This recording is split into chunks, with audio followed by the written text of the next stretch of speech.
I get some music on. I was making sure we're good for multicasting because I forgot that was the thing we were doing. Let me adjust that a little bit. How's it going, lines and stars? I was snooping your profile earlier. Let's see, get a bit of the chat.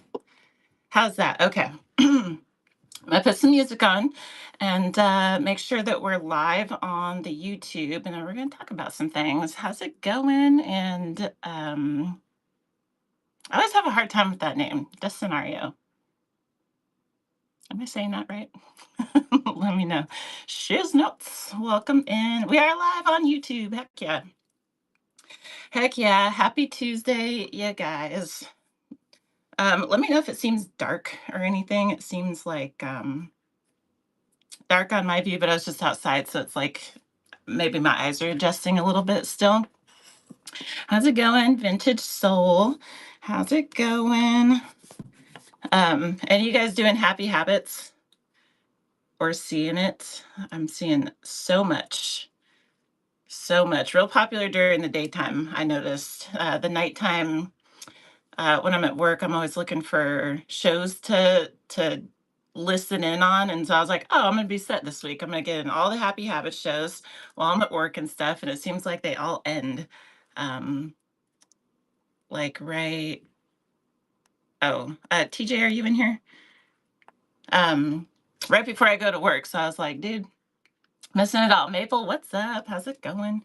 All right, let me get some music on.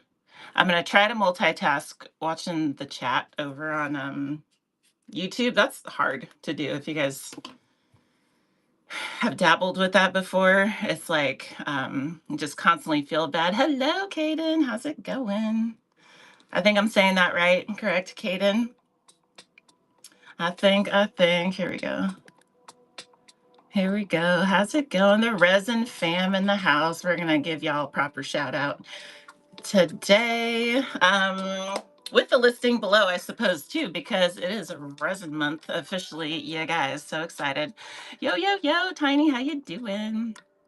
Tiny, I have your thing all ready to go. All ready to go. I was like, let me wait for Tuesday so then I don't forget, and then we just package and ship everything together. So uh Fire Style, I wanted to say Fry, how's it going? I'm doing okay. Thanks for asking. Sun's out. Crafty Bliss, hello, hello. How you doing? Sun's out. I can't complain. Getting the vitamin D and all that. Can you guys hear the music?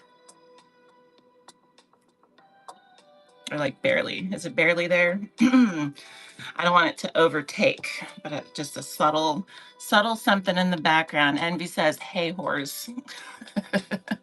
Can hear it a little bit. Okay. TJ, I saw your message. I saw it pop up, but I didn't read fully. If I can, most definitely, yes. I don't think we have, I think it said, I saw Saturday. I don't think we have like anything much. Saturday, as long as it's not too early, as long as it's not too early. Hey, thanks for the share. Thanks for the share. Cause I get sleep deprived and Saturday's my catch up day, but that's about it. That's the one day that I'm like, I don't want nobody setting an alarm. I don't want anybody waking me up at any crazy time. I'm not scheduling nothing. I'm gonna sleep in.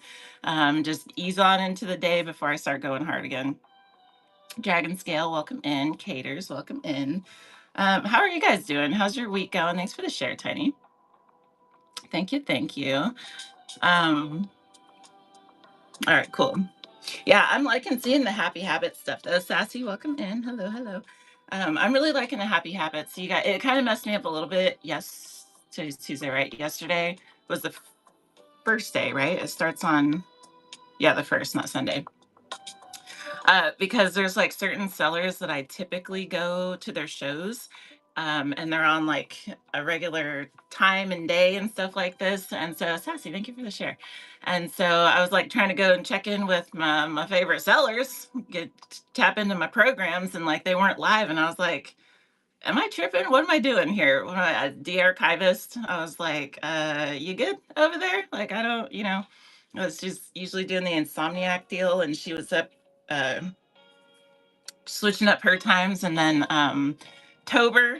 I was trying to get in with Tober right when I got to work last night, and I was like, where the hell's Tober too? Shit.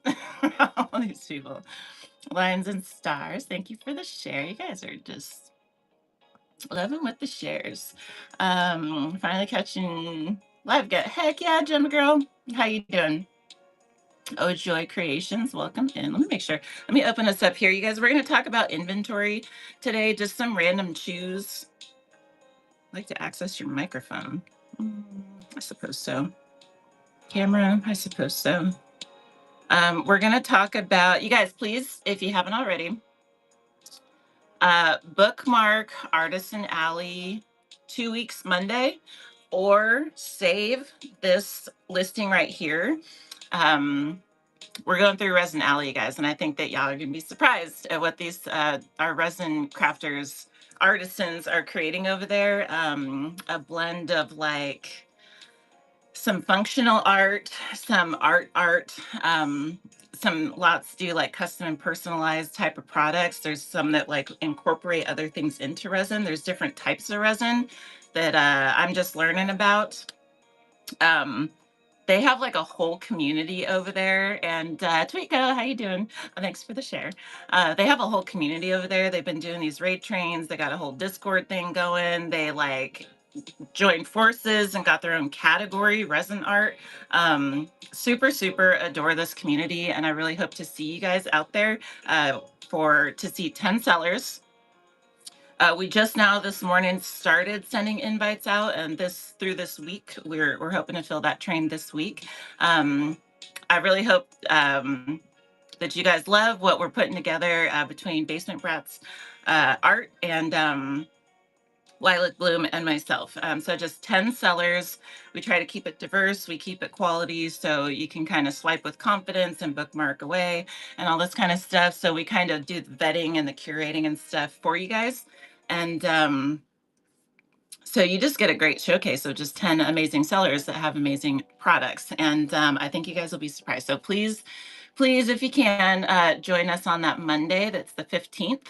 And shoot, right in if you can. Tell a friend to come visit and stuff. It's a 3-hour train. We keep them short so that you can see all the stuff. It's like a Titanic movie, basically.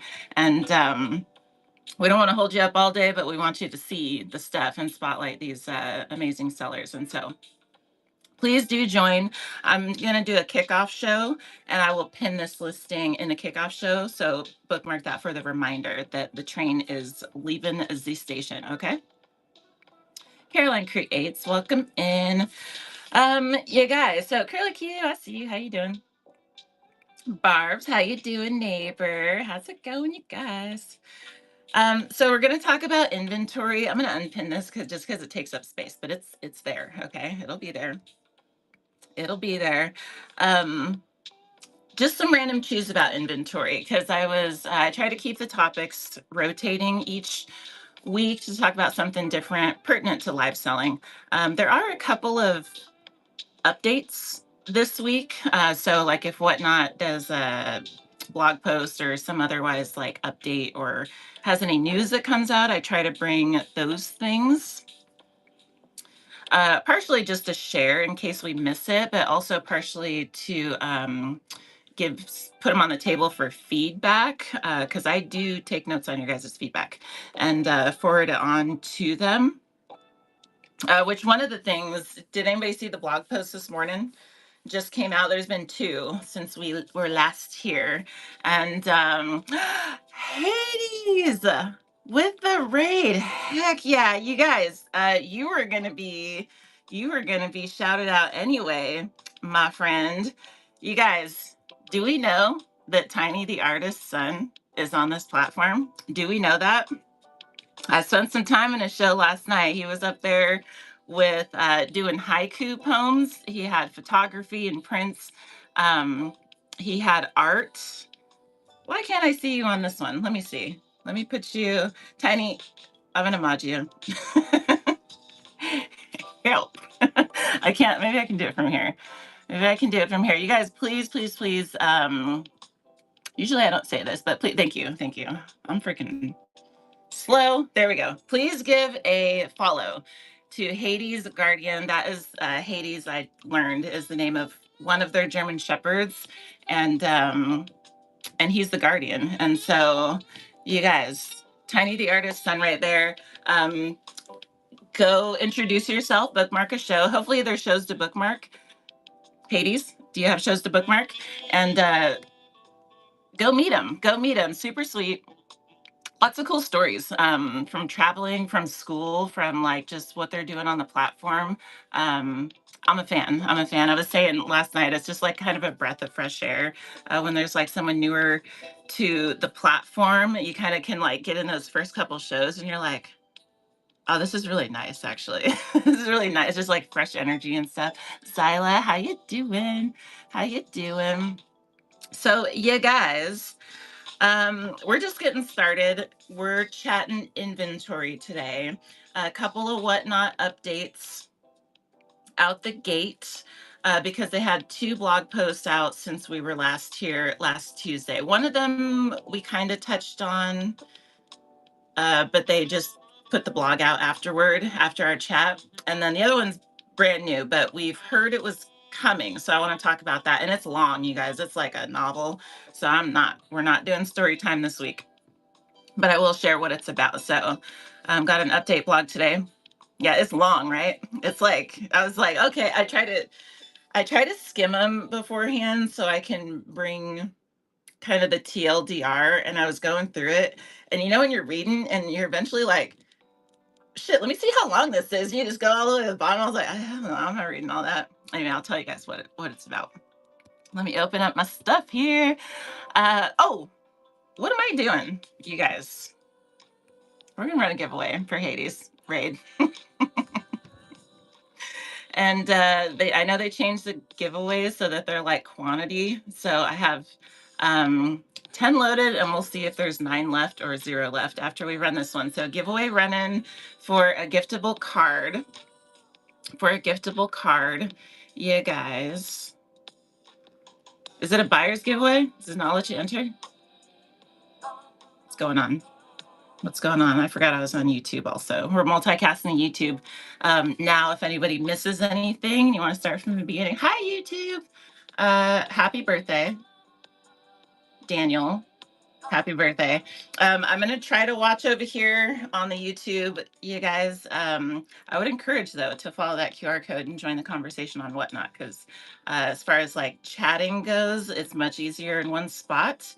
However, feel free to just like hang out and just have a listen, because we are going to be talking about Whatnot over here and live selling. So let's see.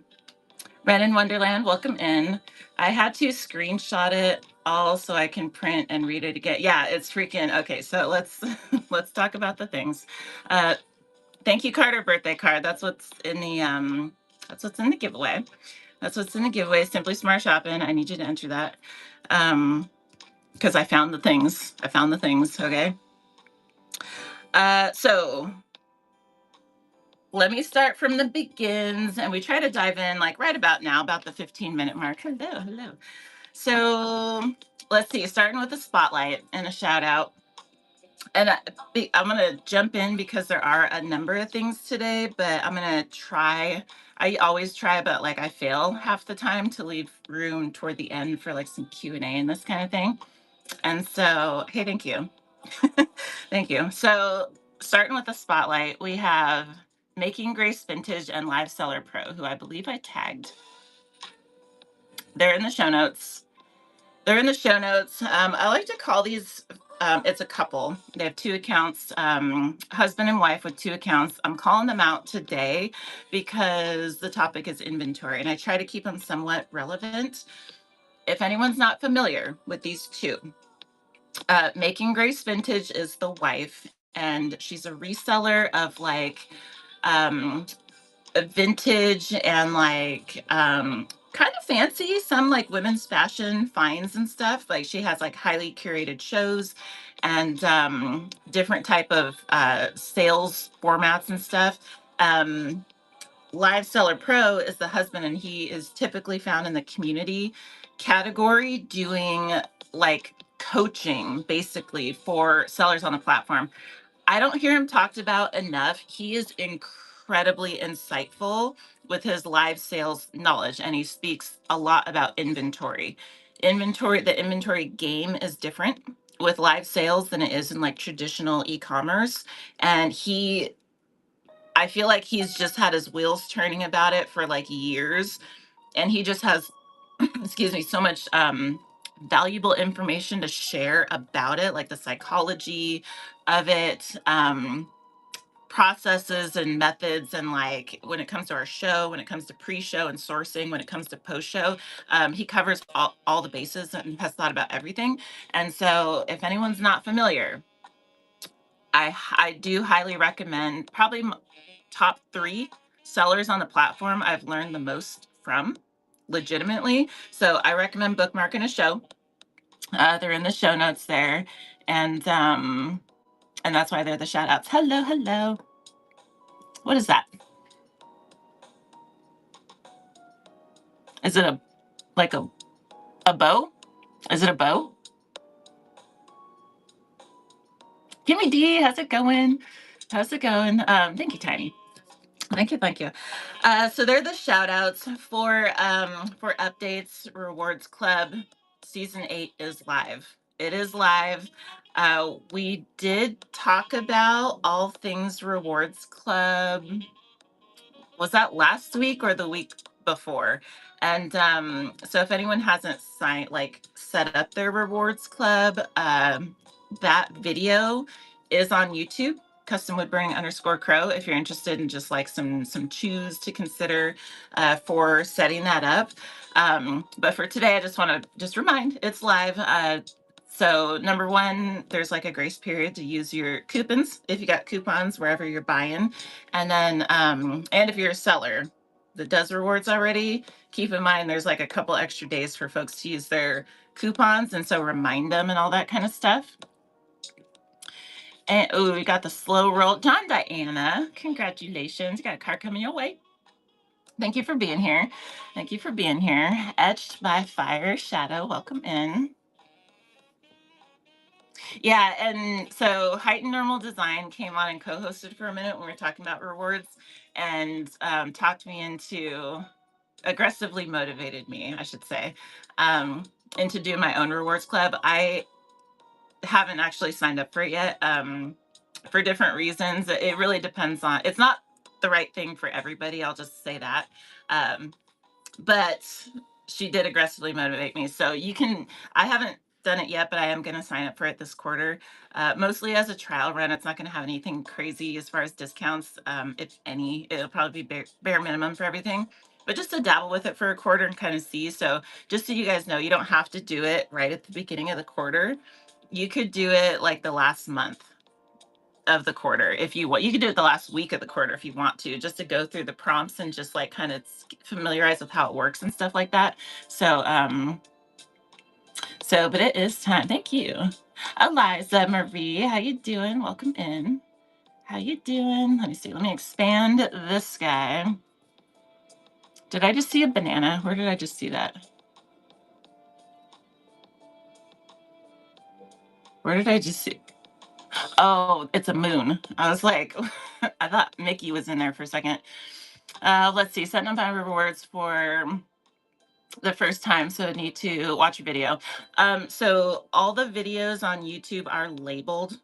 So in the show title, so it's like an archive almost. It's real easy to find the things.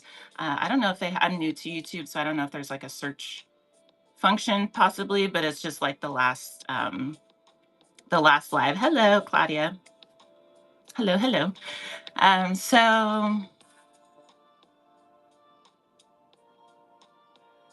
Okay. Is basically, well, shoot. What is basically the smile? But wait, is it yeah, I don't get it. What's the 3? Takashi, educate me. I'm old. I need to know these things, I feel like. Pretty good. How are you? How are you? I like Tuesdays. I'm a fan of Tuesdays. Mondays are rough because they're too soon. Gotta like ease into it, right? Fridays, it's too close to the weekend. Hump day, you gotta chill. Tuesdays and Thursdays are good. I like it. learning curve. So I'm learning as I go. And Barb, that's perfect. That's perfect. And if truth be told, we all are learning as we go, even the most veteran of us. So there's that. Okay, so the blog post. Let me tell you guys real quick about the blog post. I shouldn't say real quick, but we'll start with the blog post and then get into inventory. Inventory also is, this isn't like, for anybody new to me, my lens is biased to handmade, admittedly, but I do try to keep the topics relevant to resell as well. But for inventory, it's very different between handmade and resell. But either case, it's basically broken down into, what did I put? Like into 3 areas: demand, source, like which actual products, like the actual physical products, the sourcing, and then the maintenance and the storage of them. So that's just kind of like the quick overview. But let me tell you guys about the blog posts real quick. We'll start there and then we're gonna dive into the things, you guys. Okay, it's still like really hot in here. Let me turn this off. It finally got warm in Washington State, you guys. Crayon eaters, welcome in. Good name. All right, so let's see. So blog, longest blog in the world, you guys. Let's go here first. So, latest. Okay, so the 28th is the one that I'm not going to read through, but it was, yeah, it's freaking finally got there. I got a fan going above me. We'll be okay. We'll make it. We'll hold hands through this. Let's see. So on the 28th, they had a blog post, seller provided support, building trust together. So this was the, I forget even, oh, it was in an email. It was alluded to in an email. And this is, if anyone did miss this, basically, shoot, there's a video about this on YouTube also. Basically all sellers across the platform are gonna very soon, I think September 1st, be responsible for our own customer service.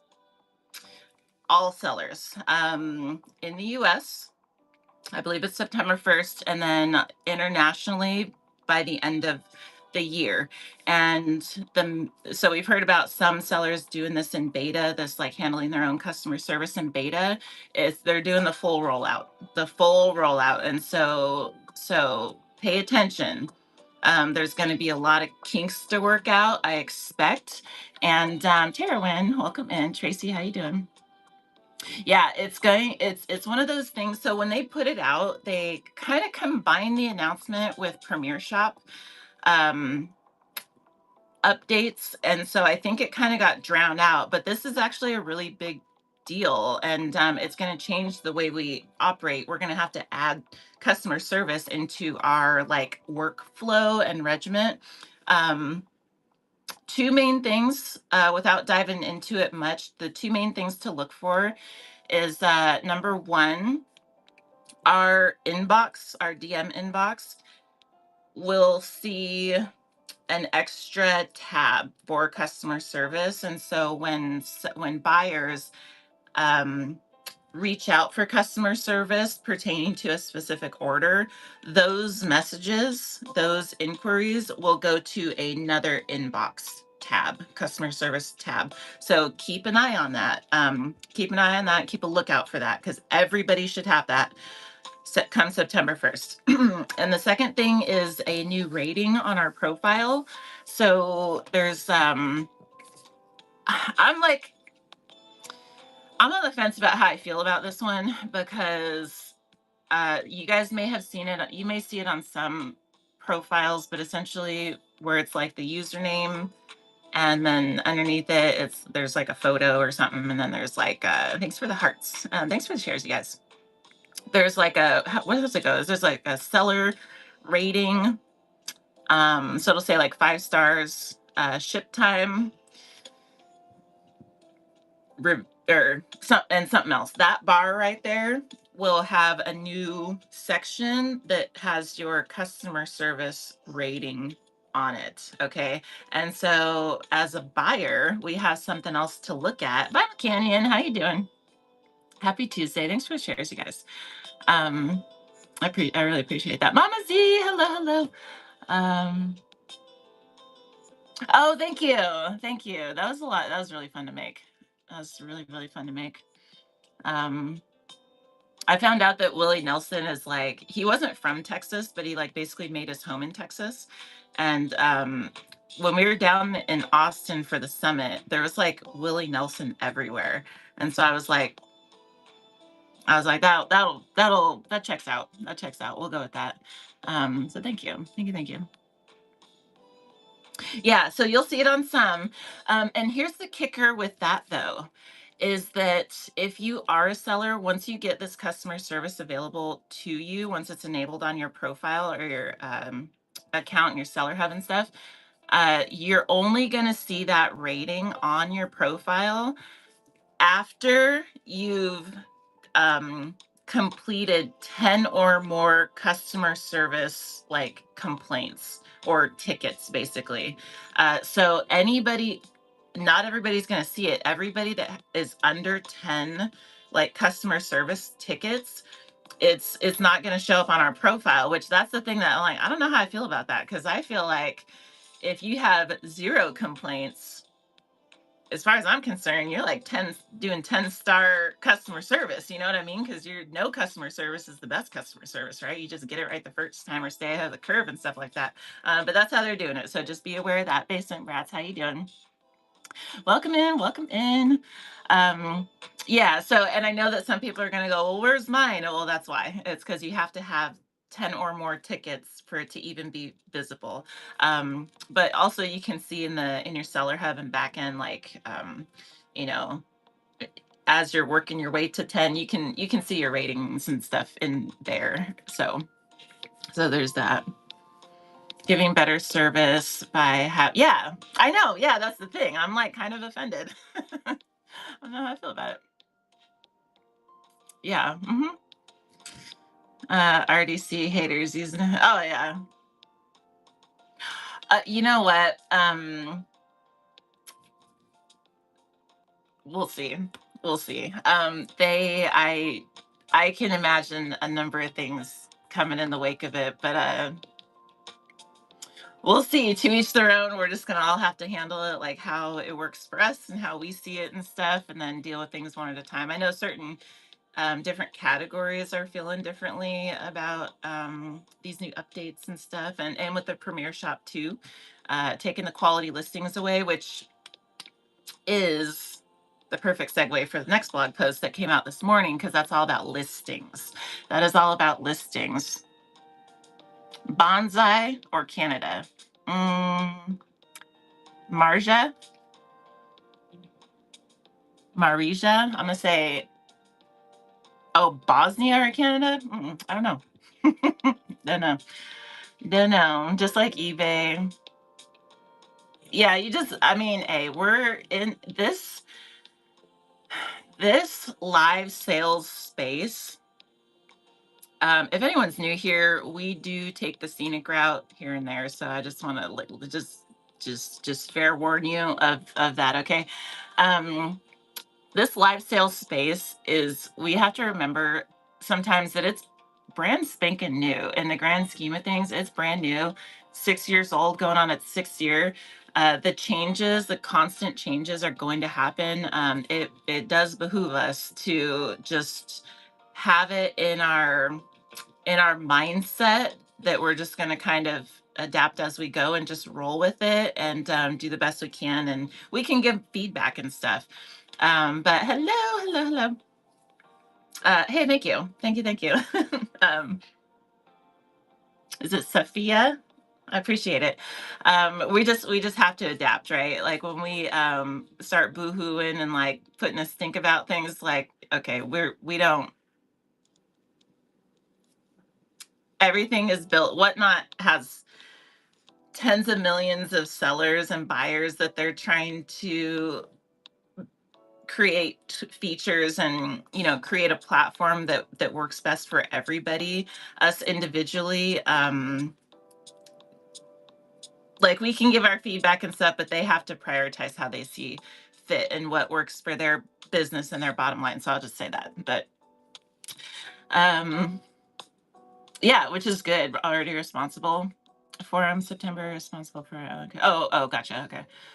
Chat with the buyers while their items are being shipped, which is a great practice. I love that, especially if stuff's late. Good pro tip. Just go ahead and just you can filter your shipments to see like the earliest, the oldest thing that you've shipped, to see if like anything is past its arrival date, expected arrival date. And if there are, like, you can message those people and just say, hey, just so you know, I see that your package is running behind. Just let you know I did ship it the next day, and I'll be tracking it and to make sure it arrives all the way. And if it doesn't, then it arrive by, you know, Friday, then I'll initiate a ticket with whatnot or whatever like that. Like that offense is super, super helpful. So the customer doesn't have to go out of their way to like fix things. It's just a nice thing if we have the time or bandwidth for it. So I noticed that the way you create a quality listing changed and has it. Oh, did you see it already? Oh, so Diane, did you see, are there templates? Did you see templates in there? Because that was the main thing in the blog post that I was like, ooh, I have not looked in the actual listing yet. I saw I did skim through the blog post, but not, let's see what happens when I say create quality listing. I think mine looks the same, except for it does have like 2 pages now to scroll through. So you like input the initial stuff, the restricted items. Drop down is new, which I love. And then it takes you to the next page to put in like price or whatever like that. So let me tell you guys what is in this other one. It's like really freaking hot in here. Let me tell you what's in this other one. 2 pages, and they added some new selections, but okay, so they're gonna add more. So here, you guys, if anyone wants to, I'm not going to read through this whole blog post, but if anybody is interested to read the whole thing, it's the last link in the show notes. The very last link in the show notes. It's like blog.teamwhatnot.com. I'll let you read through the whole thing, but I'll show you. See if we can look at this. Just keeps going. Just keeps going. You guys, sometimes we'll do story time, but like, look, it just keeps going right there. So that's why we're just going to skip on past that today.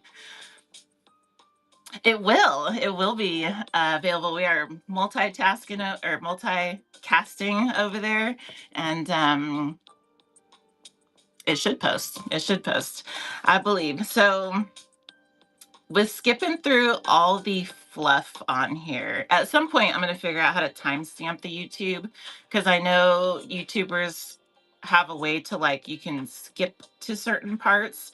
So we can just skip. I can say, hey, if you just want this, just skip to this time, and then it'll just send you right into the topic. But I got to figure it out how to do that. 3D Coast, welcome in.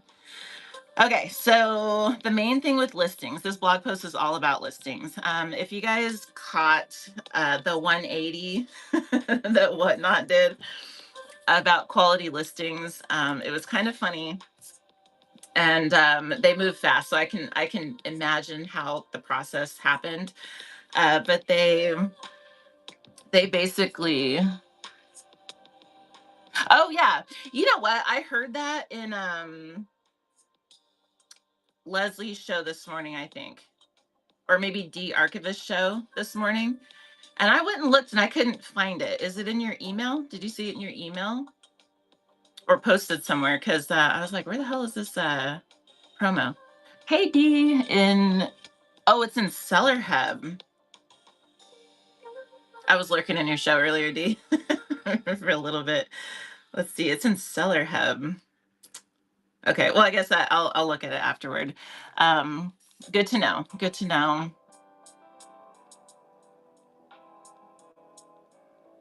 YouTube has timestamps on their red bar, but I unfortunately don't know how you are to apply it. We'll figure it out at some point. This will be the third video posted too. Hello, Paula. How you doing?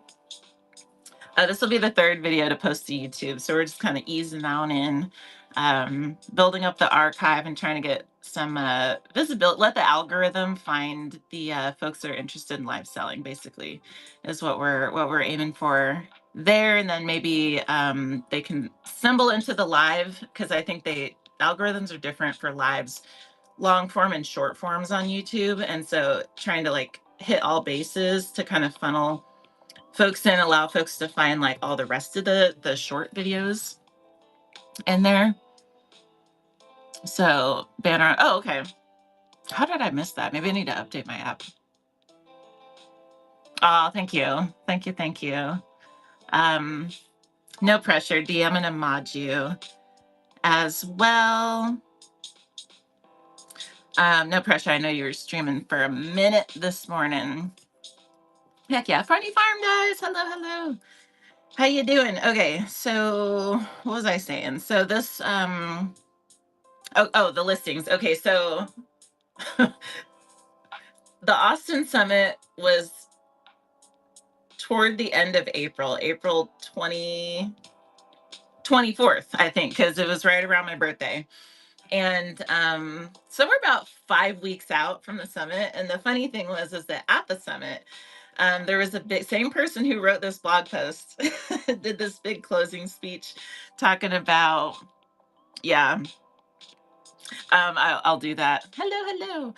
Did this big speech, like kind of hype speech and closing speech on stage, last thing of the whole summit about, stats and the growth of whatnot and stuff. But there's heavy focus on quality listings. It was like, hey, we found out that 90-ish%, 91% maybe of, don't quote me on the exact numbers, but it was like 90-ish% of new sellers, because they just onboarded like 20 million new sellers this last year or something, or users of the app, I should say, this last year.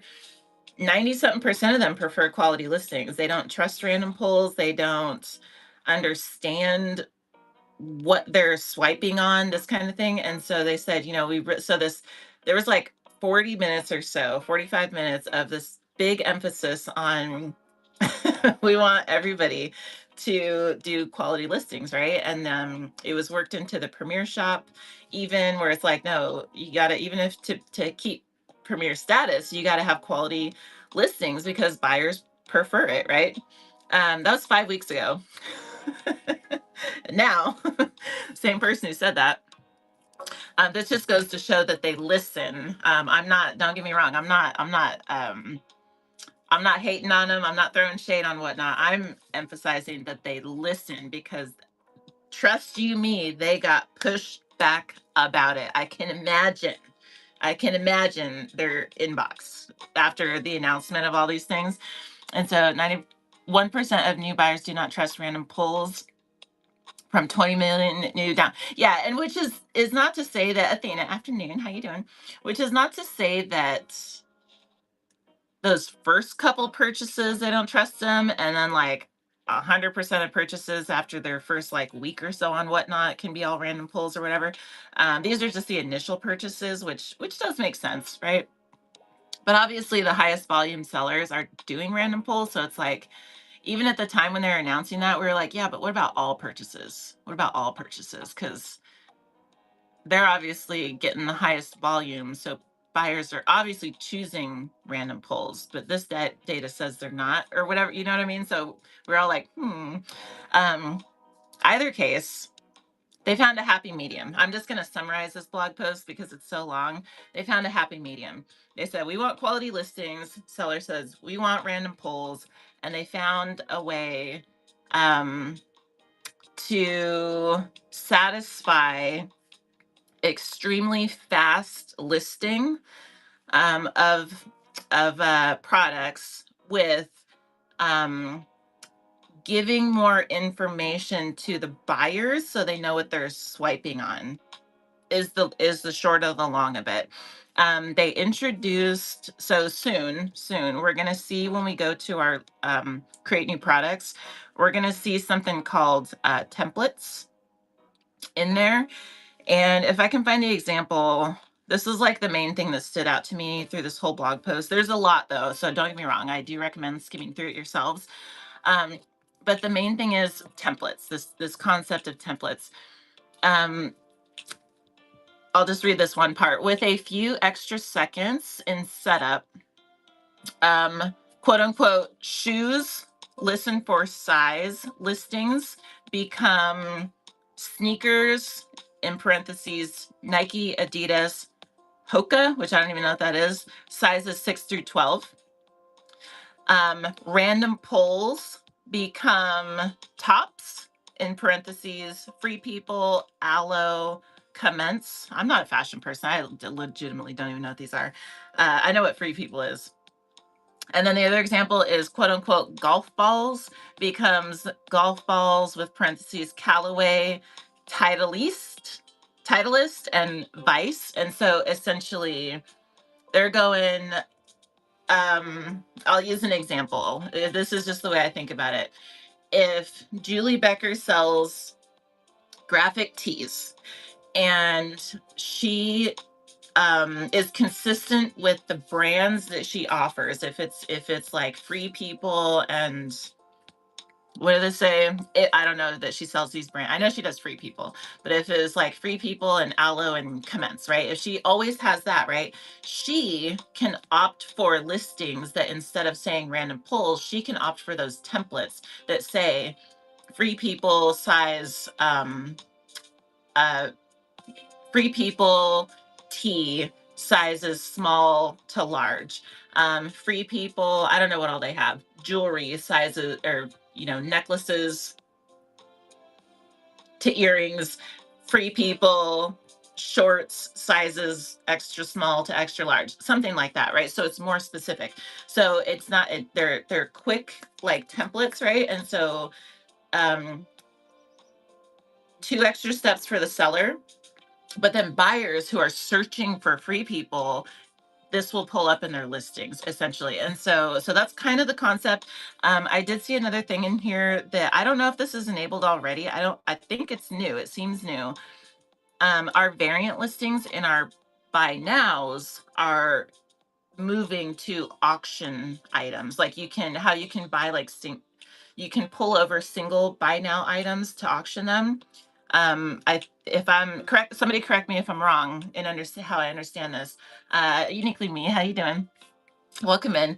But the variant listings, I don't believe you can run those as auctions. Like it doesn't sync with the auction, only individual bin items. And so they're changing it. So if you just want to run a small, you can run that. If you want to run a medium, you can run that. If you want to run a large, that's the way I understand it.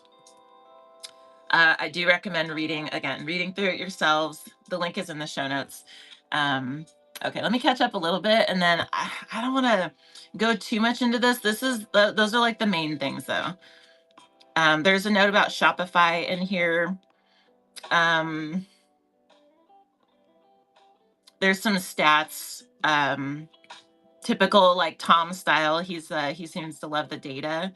So there's some numbers and stuff in there. They do say it's going to be going to, like, we'll see it in the beauty category first. So there's that. I'm just skimming to see if there's any other key information. And I know that there was a note in there somewhere that said basically of the sellers who have been testing this over the last few months have found a sweet spot. I think it said of like 3 to 6 templates to satisfy all their stuff. And so instead of one random pull listing, you get like 3 to 6 templates or 4 to 5 or something like that are your go-tos. And then you can kind of just rock and roll with like easy uploads for your shops. And so that's the short and long of it. Okay, let me catch up a little bit. I know Takashi, let me see. I'm glad I was able to pop in when I did because I have to go now. Finally found my missing moles and it tore up my looking right on. Should be Hoka. Oh, probably. Marcia, you've got a message in your inbox. By the way, I haven't checked the messages in the last hour or two, so you might have already responded, but it's there. Thank you for the share. I can see this not really working right away for the hand. So they do have a lot of verbiage in there about how it's specifically designed with like all categories in mind. However, I'm curious too to see how it plays out for handmade.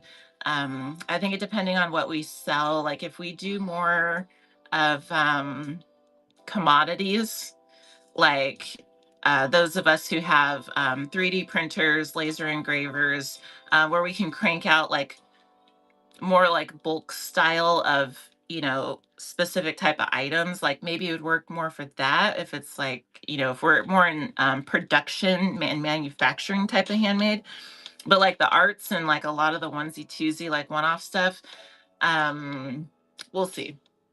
But it's okay either way. Our stuff, we're just different, you guys. We're just that we're like the stepchild for some of the things. Nikki August, how you doing?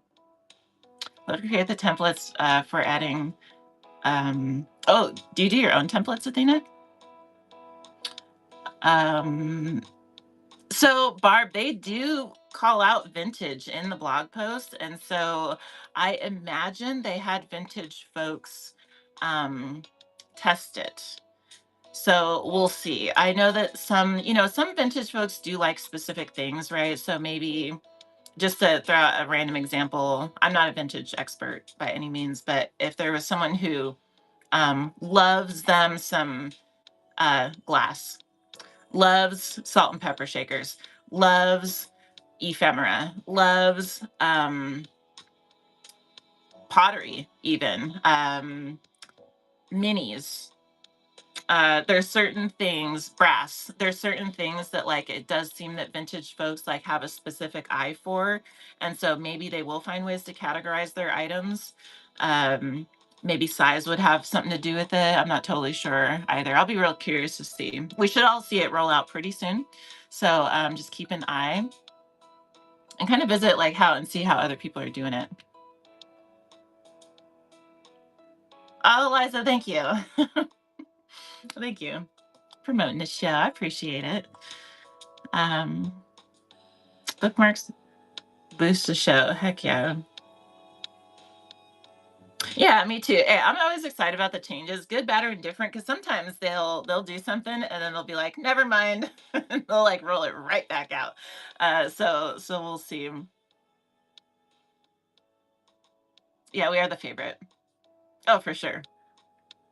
I mean, in my biased view, handmade is like number one. In my view, honestly, in my view, there's really two categories. There's resell and there's handmade. Either you source the products or you make them. That in my like honest viewpoint, like that's how Whatnot is categorized. Whether that's how they see it or not, I don't know. It's neither here nor there. So I'd love to be able to create a template that we could just use for our own shop. Athena, we shall see. We shall see how it goes. Okay, so let's talk inventory, shall we? That was everything for the updates. I appreciate you guys. Thank you. If you're joining from a shared link, welcome in. I'm glad that you're here as well. So with inventory, this is just something random that I was just kind of thinking about last night. It's trying to articulate last night and like, organize my thoughts on. It has been something that I've been thinking about over the last, actually, I shouldn't even say my lens is biased to Handmade for this one, because the thing that got me starting to think about it was my burner account. Some of you guys know I resell on another account here. Only a couple of shows so far, but resell is simply different than Handmade. It really is. And there's it's forced me to look through that lens of like, how does, so I'll say resellers, if there's any, are there any resellers in, I know there's a couple of resellers in here. Resellers have a unique, resell and Handmade are apples and oranges as far as inventory. In what we have to, you do both. Barbara's reselling. We have to, thank you for the shares, you guys. We have to, if we're Handmade, we have to build a brand, right? Like from scratch, we have to build a brand.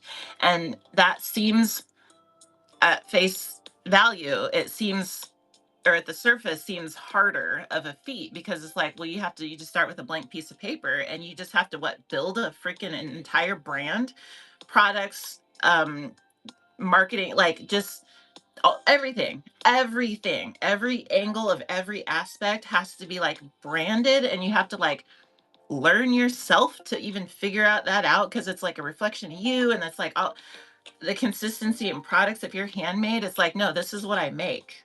That's what I make. That's what you're coming here for. I'm not sourcing different things. I'm not doing, like, you have wiggle room for sure. But you do also arguably need to have a niche, because otherwise, there's no Handmade people that go, I make a little bit of everything. You know what I mean? How resell, you'll see a lot of people like, oh, I just sell a little bit of everything. That's not a Handmade thing, right? You're like, no, I have a craft room and it has paint, or it's got resin, or it's got wood, or it's got fabrics and stuff. Like, this is what I do. There's different, you know, lenience, but either case, it seems difficult to build a brand. But when you guys think about it, for any Handmade folks in here, you ever think about resell, like how hard that is in a different way to build a brand, because it's off of other brands? And I mean this like respectfully. It's harder, in my view, I think, to build a brand when you're reselling. Your competition is different, your challenges are different, your business model is different. Resell, you're playing a volume game. You are, and this plays in inventory. In resell, you're playing a volume game. You're competing extremely heavily with margins. It's a margins game. Like, your profit starts with sourcing, period. With Handmade, your profit has everything to do with how, it's just totally different. Your profit with Handmade has to do with how much value you can convince folks that your time is worth to make those things. If you're reselling, the time you need paid for is your sourcing time, your live time, your packaging time, right? So when you get the products, sell them, and then package them, the time it takes to do those things, that's what your margin has to cover. There's some fluff, there's some like, marketing and overhead and these different kind of things, but in the most simplest way, that's what you're covering. Handmade, so it's very competitive, right? Handmade, you're sourcing your raw materials, you're going live also, and you're shipping the things also. But there's no such thing as ordering and sourcing quantity 100 with Handmade. There's no such thing as sourcing and then just turning around whatever it is. Like upcycles, you have to be creative in how to produce volume of anything with Handmade, because you really, like, I'm making one thing at a time at a snail's freaking pace, relatively. I know that there are some extremely few Handmade sellers that grind and they crank out high volumes of products, and that's great. You can't do that with all Handmade. You can't do that with most Handmade products. They're onesie twosie. And oh my gosh, you guys, let me show you this thing. This might make you throw up. Let me see if I can refresh it, because Joanna's Closet sent me something this morning that I was like, oh my God. Screenshot this, okay? If you're handmade, screenshot this. And then I'll read the chat real quick. Screenshot. It like, okay, I'm just telling you. You're not gonna like it. You're not gonna like it. We've talked about pricing on here before. Hold on. How do I get the thing off? Hold on. You're not gonna like it. Screenshot this. See if the glare can go away. Hi YouTube. Hello, hello. Get our screenshots. We got our screenshots. You guys.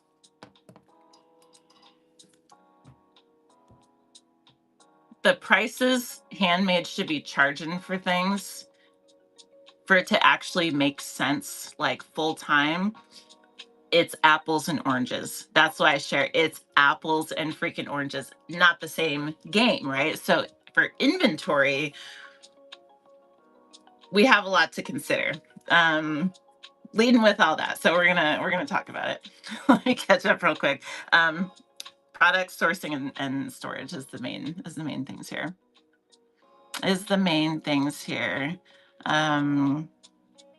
Yeah, which Rochelle, I love that. And honestly, that's one of the reasons I started incorporating like raw wood into my bin, and just like random like cool products that I find that are, because they're related but they're not custom and stuff, because technically they're resell, so they're like way better prices and stuff. Also, so, and take this if this resonates with anybody, because I do think that a blend of handmade and resell is the ticket for especially full-time. It's like, people can do it full-time, just handmade, but like that's, especially if you have kids or an extra job or whatever, like it's to each their own. Everyone should do what works for them, but like if there is to be resell and arts and handmade, the closer they are related to each other so that the branding combines and makes some kind of sense together, I think it's more of like they can kind of what's the word I'm looking for? There's like an effect. What's it called? What's it called when you put two things together and then it like turns into more? What is that called? It's a something effect. Kaboom, something.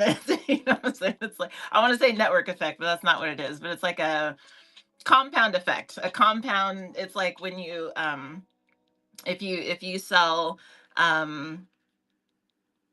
clothing here, and if you sell handmade scarves over here, and then you sell fabric here, there's a compound effect, because people that are into this may also be shoppers for this, and vice versa, right? And so there's a compound effect there. So the closer our resell and handmade is, I think they can work together. So anyway, don't realize how long the creating. Oh yeah, for sure. The value education, that's a freaking huge thing. Time, materials, creativity, experience, all the things. Hubby Titus, Forge, logged in. He's a blacksmith. Not many on Whatnot to see an example. Rah. Check out HM_Ironworks. HM Ironworks with an underscore. One of the OGs, low key, but then just started, like, they took a break for a little bit. It's Hazy Ames, Paper and Crafts other half, and just started posting shows again, doing all kinds of metal stuff, but like live demos too, and it has a really freaking cool collection. So that would be the best thing off top. I know there's one or two other ones. If you message me, I could try to find them. So thankful for the venue to be able to do both. Oh yeah, for sure. Turn this down. My thought is that With creatives, we have to create a brand, sell ourselves, sell the items, and spend a crazy amount of time at making the inventory is the huge thing. Yeah. It's so time consuming. It's so time consuming. But and so it just takes longer. But there's a give and a take, right? There's pros and cons to it, because if you're handmade, if you do your branding and your selling of yourself, which is like to say putting who you are and what you're about out on the table for folks who are interested in buying into that, right? Um, can can recognize you and find you as like, yeah, that's what I'm about, right? um Once it's like an investment, right? We put that time and that energy into putting ourselves out there like that, and then we have the benefit of potentially having customers for life because of that, because once you've established a buyer in that lens, then it's like you found each other, right? You found each other. There's not any other second person doing what you do, and especially are who you are. And so it's different in that way, because we have to invest so much up front, but once we've established, like once we've found our people and our people have found us, um in theory, it should be like I just had a video yesterday about mimicry. In theory, it should be extremely hard for folks to follow suit, right? Like if seller A is selling Loungefly and seller B is selling Loungefly, that makes it really like different, because you're just constantly having to fight for the same customers. But if you're handmade, it's like no. I'll put it like this: if you like stained glass and you find someone, or skincare stuff, right? Like skincare is probably a better example. If you find someone that has skincare products that your skin freaking loves, that's it. You don't need to look anymore. You don't need to gamble on anybody else's products. You have found your person. You found your maker, and that seals the deal, right? It's like you don't need to look anymore. And so handmade is unique in that. I don't know. Having like very like strongly branded and like signature products, I think, is a key there. But there are some advantages. In theory, the competition should be less over time. In theory, I don't know.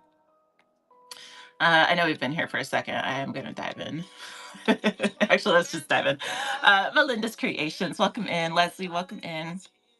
How we doing? Jules, how's it going? Hello. Okay. Welcoming you guys. We are going in real scenic route fashion today, but we're going to talk about inventory starting right now. Okay. Starting right now. Oh, you're good. Yeah. Which yours makes sense too. Vinyl Canyon, you guys, does art, but also sells vinyl records and combines them. So she does art on vinyl records. She makes like notebooks with vinyl record covers and stuff. So she combines them. Compound effect, I'm telling you. From where I'm sitting, it seems like a thing. Seems like a thing.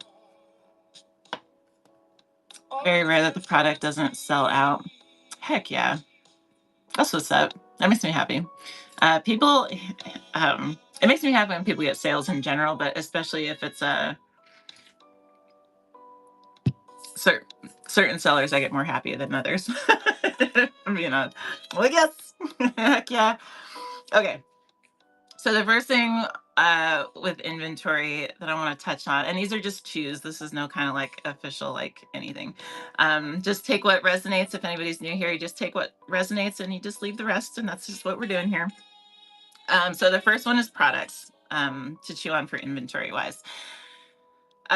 Products, we know, and this is just tangible products. This is not going to dive into like the intangible products, which is to say what buyers in the live sales space are actually swiping on.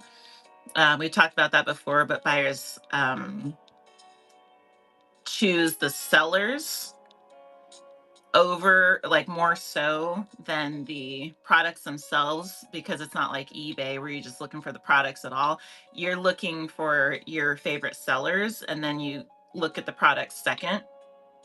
But we won't dive into that right now. This is just physical products. The thing to consider is just, are they in demand or are they not? That is the main thing. But what I wrote down here is just recognizing what we have to offer. Are they wants or are they needs? Are our products, do people need them or do they not? And are they consumable or are they non-consumable?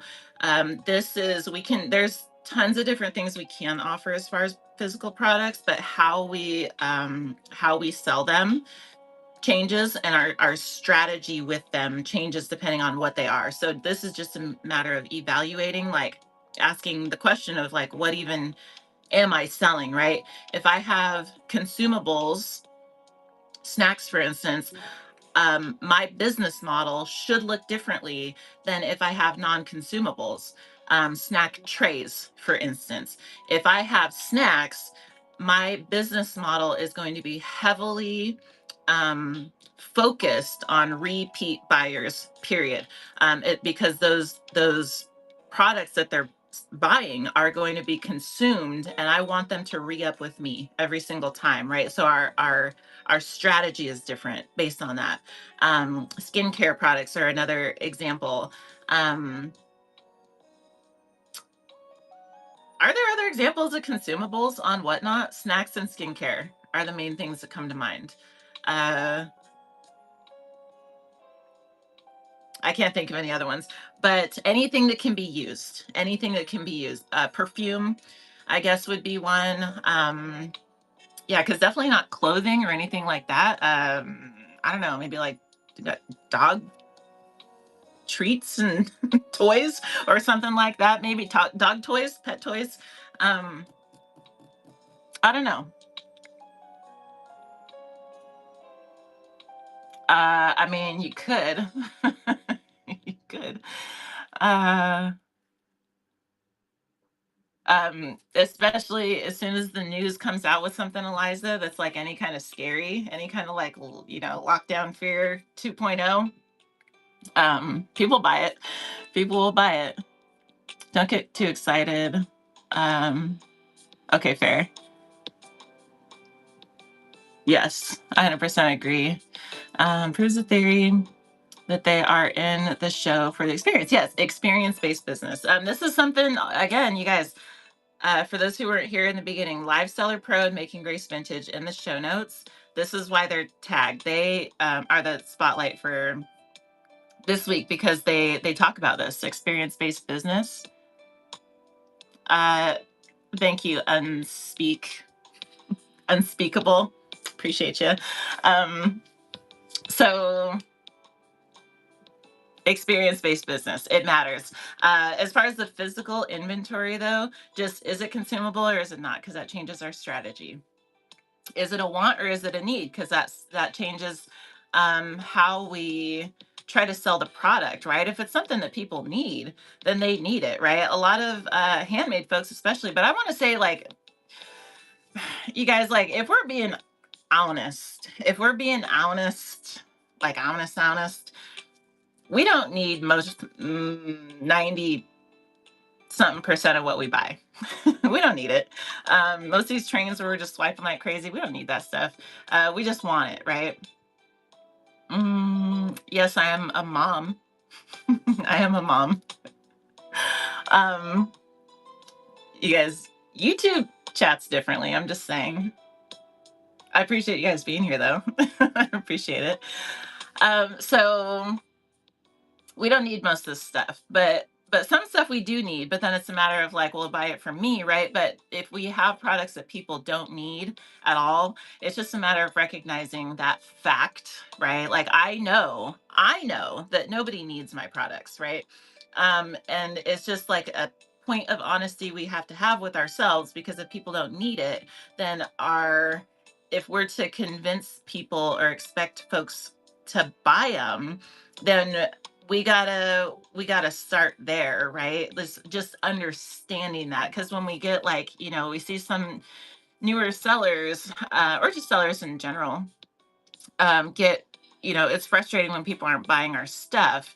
And it's like, well, you look through the shop and you're like, I mean, why is the question of why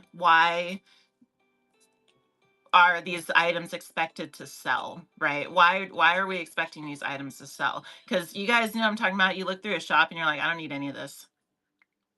Respectfully, I mean this in like the most like empathetic, like we're just gonna look at the things, right? We're just gonna be honest about the things. It's like it's just a matter of evaluating, do people need this or do they not? Because if they don't, it's like we have to ask ourselves why they would buy it from us. People don't need my products. I have to, like, I'm extra appreciative when people buy stuff from me because I know you don't need it.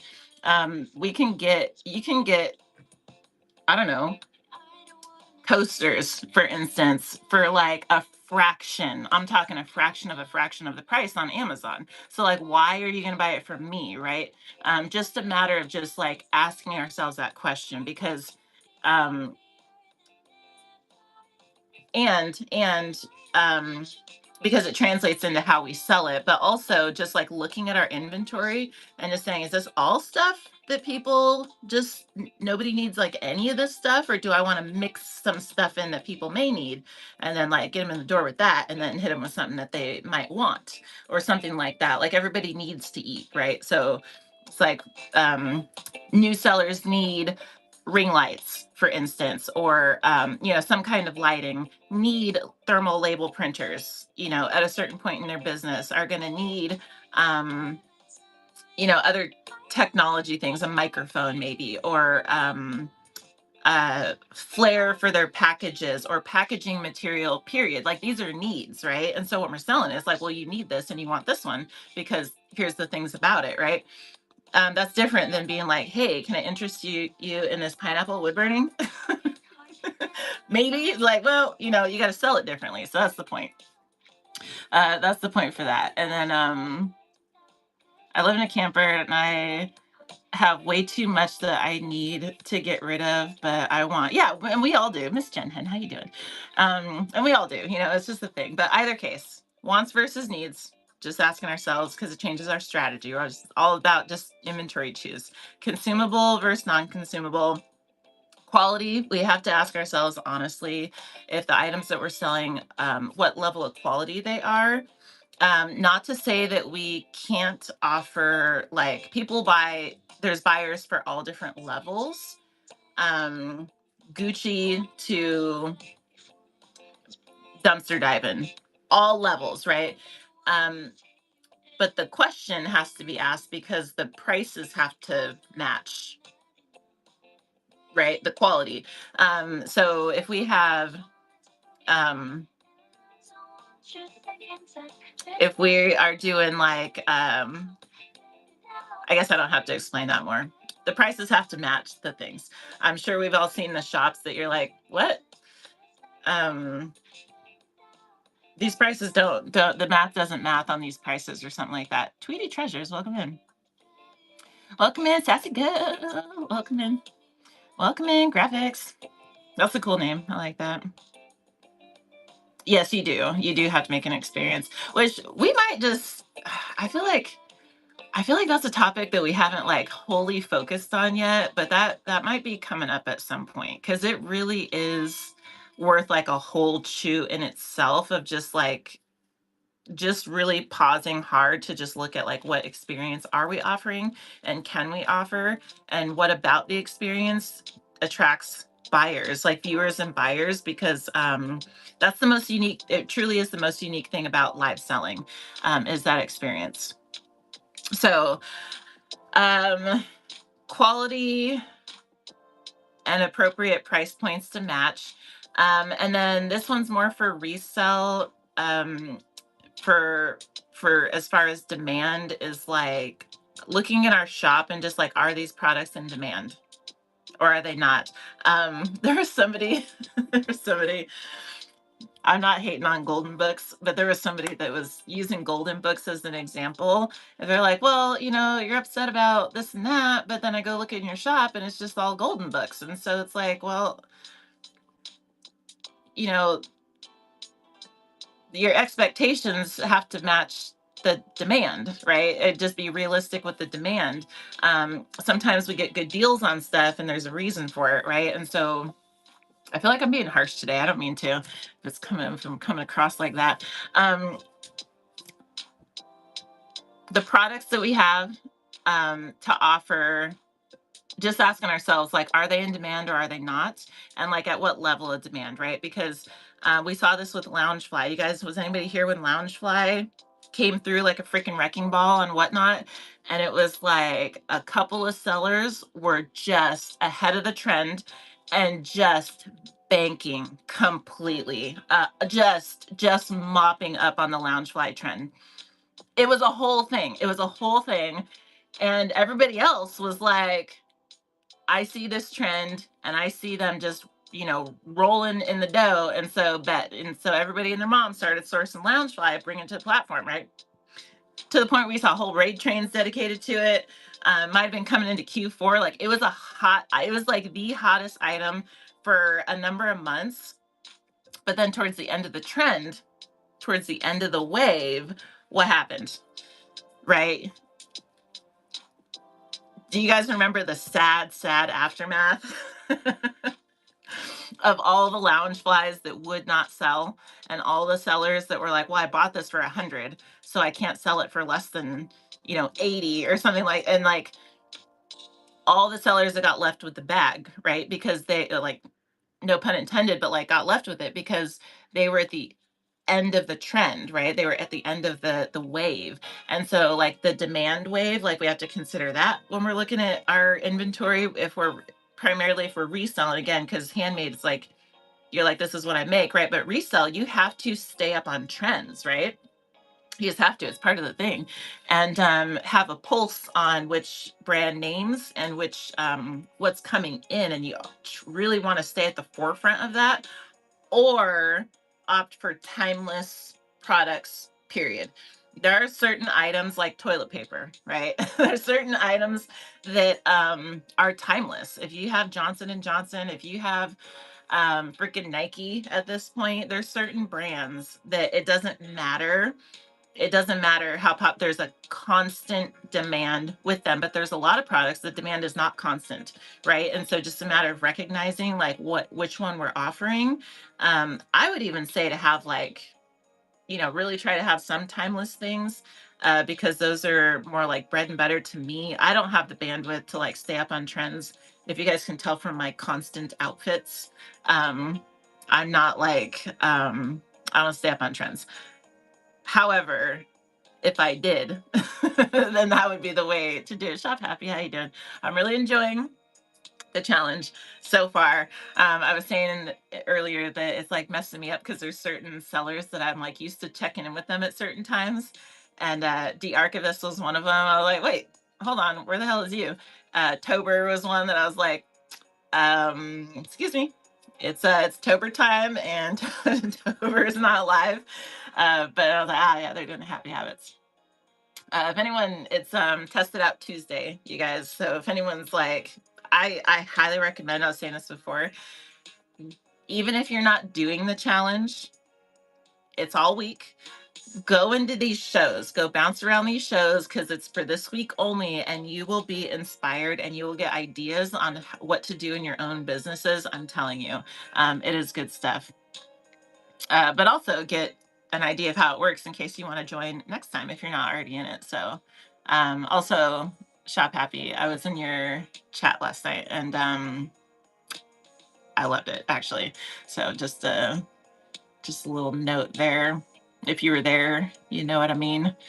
But I thought it was great. Let's see. Outside of the Bear Bricks phenomenon, absolutely. Oh, thank you. Thank you. You guys are so sweet. Bay West Design. Hello. Um, let's see here. Okay. Cut up. Heck yeah. Ooh, artistic fusion. That's a fantastic question. Shop Happy. Feel free to address that one. You would do it more justice, but I'll just say artistic fusion. Bookmark Shop Happy right there. Okay, click on her profile and bookmark all her shows this week, and you just tap in there and you'll figure it out real quick. But it's like almost 200 people, I want to say, doing a challenge just for this week, and each day is a different thing. But it's fantastic. It really is fantastic. So I would definitely check it out. So okay, those just coming in. We're talking about inventory. Just some stuff to chew on. What do we talk about? Okay, so we talked about wants versus needs, consumables versus non-consumables, the quality matching the price point. We talked about where we're at on the trend line of demand, and then like opting for timeless items. And then the last thing here, note to chew on, is showcase. Do our products, this is live sales, do our products showcase well, or do they not? Not all products showcase that well. It's just a little something, without going into too much detail. It's just a little something to consider. I know that like our angles and our whatever in our shows can need some tweaking, because it's like sometimes it's just a matter of that, especially if we have large items. But do our products showcase well live specifically? Some things are great for photos, but they don't showcase that well live somehow. And so what's an example I could give? Different kind of clothing. You could imagine different kind of clothing showcases differently. Baby clothes might not need to showcase the way women's dresses, for instance, showcase, or something like that. And so heck yeah. So you guys, the challenge is closed for this go around. There was a deadline and all that good stuff, but definitely this is the third time. And definitely check out as many shows as you can anyway, because it'll position you very well and get your wheels turning on like how to do it the next time, assuming, if there is a next time. But otherwise, you can practice the things and challenge yourself in your own time in your own shows as well. But they like raid into each other and stuff, so it's like a whole community thing. It's really genius setup, truly. So do our products showcase live, or do they, or showcase well live or not? Is that one? And I feel like I'll try to speed up a little bit. There's only two other things though, really, sourcing and storage, and but I wanted to emphasize the products. The other two are shorter. For sourcing, you guys, okay, this is the main thing. This is the main thing that had me chewing from my burner account, is I don't hear this talked about that much. I'll just read what I wrote and then kind of can discuss, I suppose. With sourcing, we see this as such a common question in like seller support shows, like how do you source, where do you source, what's the best way to source, et cetera, et cetera. So here's just my thoughts. General, not specific sources, but just in general, the things to guide our sourcing venture, which are efficiency is key, right? Efficiency is key. So when we are deciding how we want to source and where we want to source, factoring in aiming for the fewest number of sources, the very, very fewest number of sources. If we can have one source, the time saved, I feel like that got louder. Let me turn that down. The time saved having one source versus 5 sources, it by itself, but especially the more sources we have, the more moving parts, the more communication channels, the more logistic like factors that have to be worked in, the fewer, very fewest sources, the better we are. If we can get away, I'll tell you guys a secret. My burner account, my resale account, it says one source. one single source. And I had to do that out of um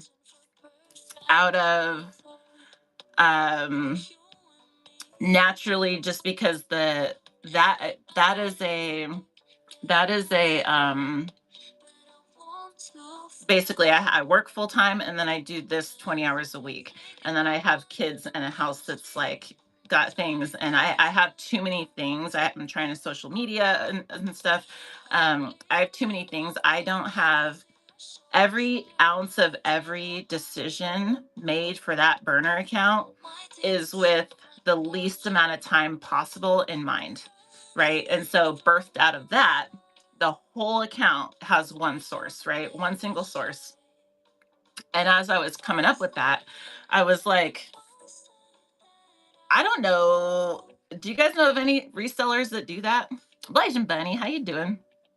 How you doing? Would be incredible, right? So it's like, okay, so for like resin, I would say this could apply to just the single amount, the fewest. This can apply to handmade, because where do we source our things, right? Our raw materials. Where do we sort? Do we have multiple sources? Are we just like shopping from scratch each time of like, oh, I just need something similar to this. Like I just need paintbrushes. I just need this or that? Or is it like, well, no, I know this one place has everything I need and I can just get everything from them, right? Shipping material. Are we doing, I talked about this before. This isn't the products or the stuff we're selling, but shipping material is a good example. We hear some sellers saying like, I don't shop Amazon because it's too expensive. Like, okay, but how many Amazon is one source for shipping material. They have everything you need for shipping in one spot. Time is money. Time is money. And that's why when we're sourcing inventory, time is money. It really is. If we're spending extra time driving to all these places to pick up free boxes, we are spending money because we're spending time. With inventory, it's no different. If we are spending time to go source all this inventory, especially if it's in person, if it's not online, right? If we're online, we're not driving nowhere. We're not spending the gas money. We're not paying for car maintenance for those miles. We're saving, right? You can wake up, you don't even have to get out of bed. You just wake up, you get on your website, and you just re-up your stuff, right? Some people shop and source on Whatnot, right? Um, Time is money. So sourcing the littlest amount, right, possible. It's like it really, really, like, I think that should just be like a constant goal of like, what else can I remove from this equation, right? What else could, because the fewest the better. That's the first thing. um let's see, I love the idea of those kind of challenges because it's hard for those of us who have a day job to do things like that. Yeah, they're pretty flexible, and they are challenges. That's the great thing about it, is it will challenge you. So you will, if you approach it with that, like, I want to improve myself, and my operation, my business, you will come out at the end of the week with better tools and tricks and things for to go forward with. That's the beauty of it. But you do have to like challenge yourself, you know. So all over the place. So I sort yeah, it's so with resin, I would say like find um one resin manufacturer, like just the raw, and then find the best deal of where that company is offers that product, and just make that decision to say, that's just where I'm shopping. I found it. You do the research up front and where and who and what I'm gonna buy and who I'm gonna buy it from.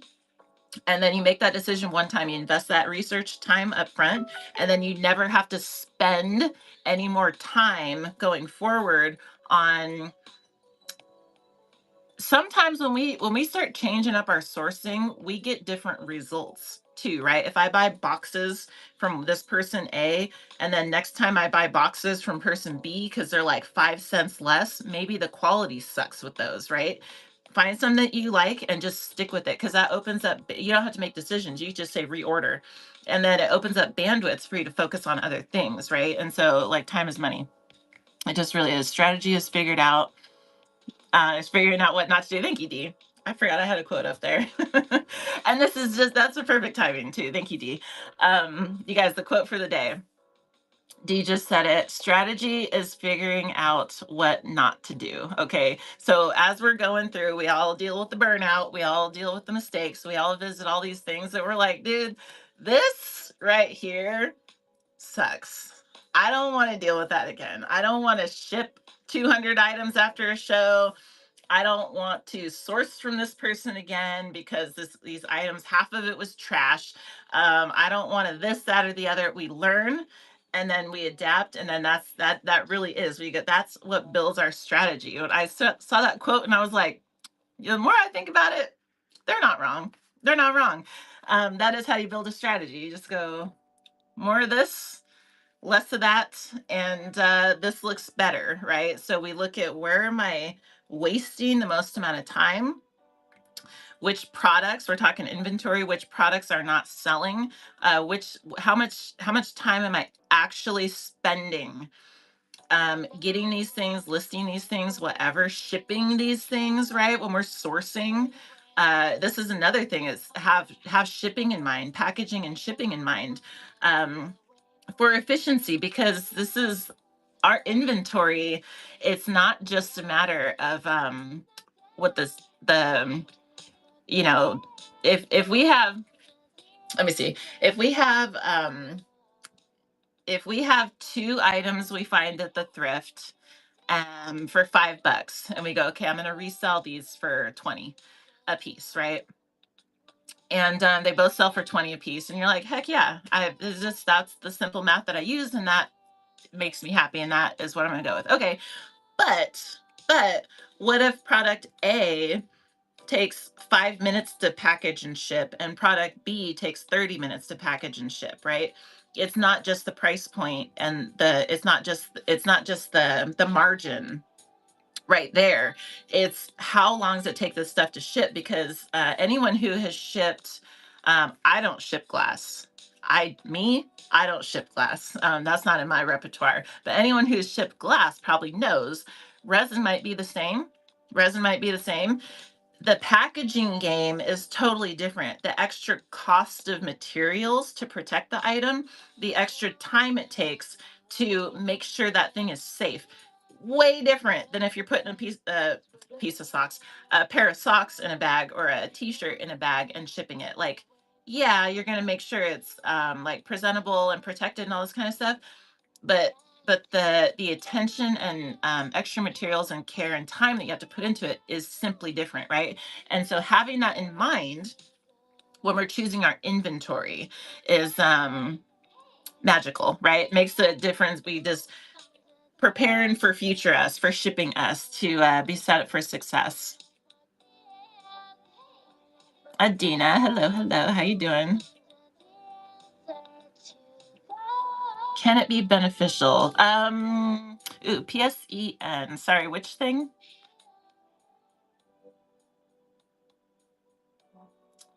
Let's see. I took it one step further on the lazy train and have my stuff shipped monthly automatically. Basement brats, that's money. Heck yeah, that's freaking money. You know what? Have you guys ever heard the quote? If you want to know the most efficient way to do something, ask a lazy person. Have you guys heard that? Thank you for the shares, you guys. Because I believe it. Because if you think about it, matter of fact, have you guys ever unlocked something on one of your lazy days? Have you just been like, dude, I don't want to. I don't want to go live today.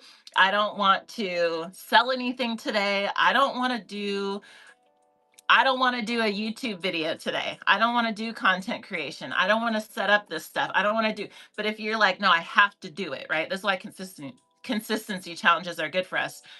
Because if you're like, no, I have to do it, but I'm having this lazy day, that laziness is going to motivate you to find the quickest, easiest, most efficient way to accomplish that task, period. And if you can't figure it out, someone in your life will, because if you're like, I need you to do this, and like, I don't want to do it anyway. Bet that they're going to do it in the least amount of time, right? So, fun fact, right? Oh yeah. Yeah, sometimes, man. sometimes, yeah, thank you. I appreciate you guys. Yeah, it's just sometimes, man, just capitalize on the lazy days. There's always an opportunity. Just make lemonade, because there's sometimes that you're like, I don't know, you just unlock something. You're like, shit, I'm just going to do it like that. Why have I been doing this the hard way this entire time when I could have just skipped to Malud right over to, sometimes I'll be like, dude, I don't want to do this like tech setup and stuff, to the point I had like all these, things like clipped and everywhere, and I had to move all this stuff, and eventually I was like mad about it, and I was like, I'm just gonna bite the bullet and just get the damn, this is like one of those ring lights that your phone hooks into, and it's got like an arm so you can move it, and so it's just like one setup that I can, I don't have to attach it to anything, and I can have it facing here for these shows. I can have it facing down and light up for demo shows. I can have it going like, um, I'll draw this curtain for like my YouTubes, or like pointed that way towards my whiteboard.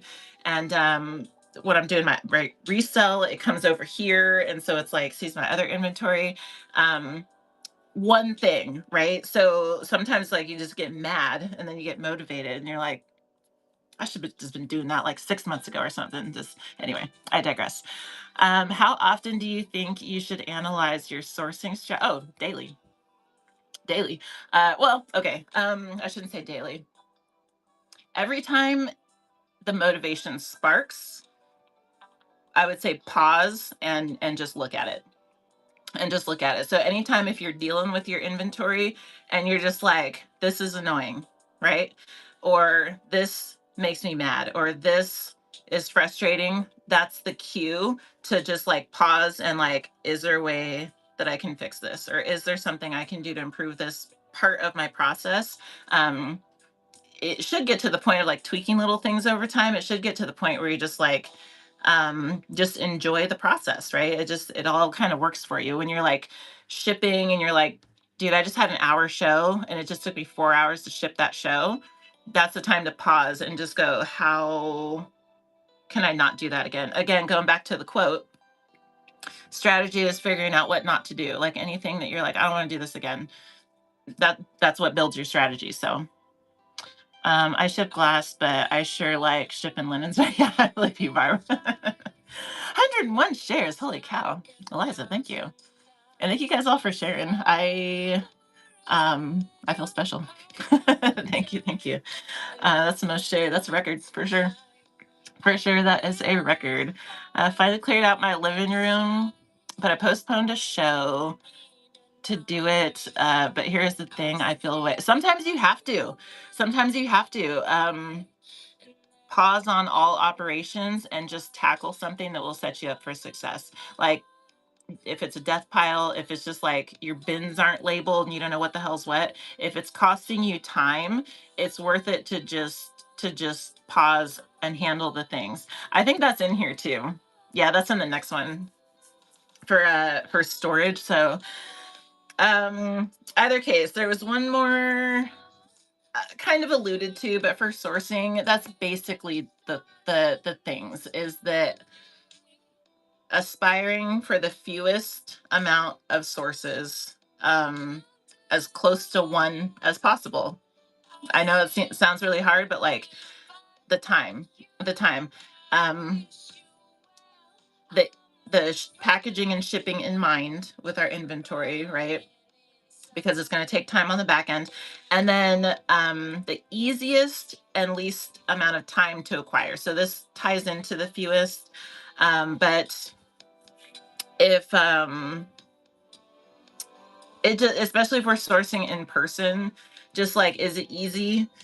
And is there a closer or just less time consuming way to accomplish the same task? That's basically it. So I don't know, an example that I could maybe offer off top is like if you're used to driving to estate sales, for instance, then maybe you go, okay, this is taking up X amount of time. So maybe a better way of doing this would be to spend 3 days at that same estate sale, or schedule these 3 different ones back to back, since they're like geographically more closer locations to each other, something like that, instead of spreading yourself out everywhere.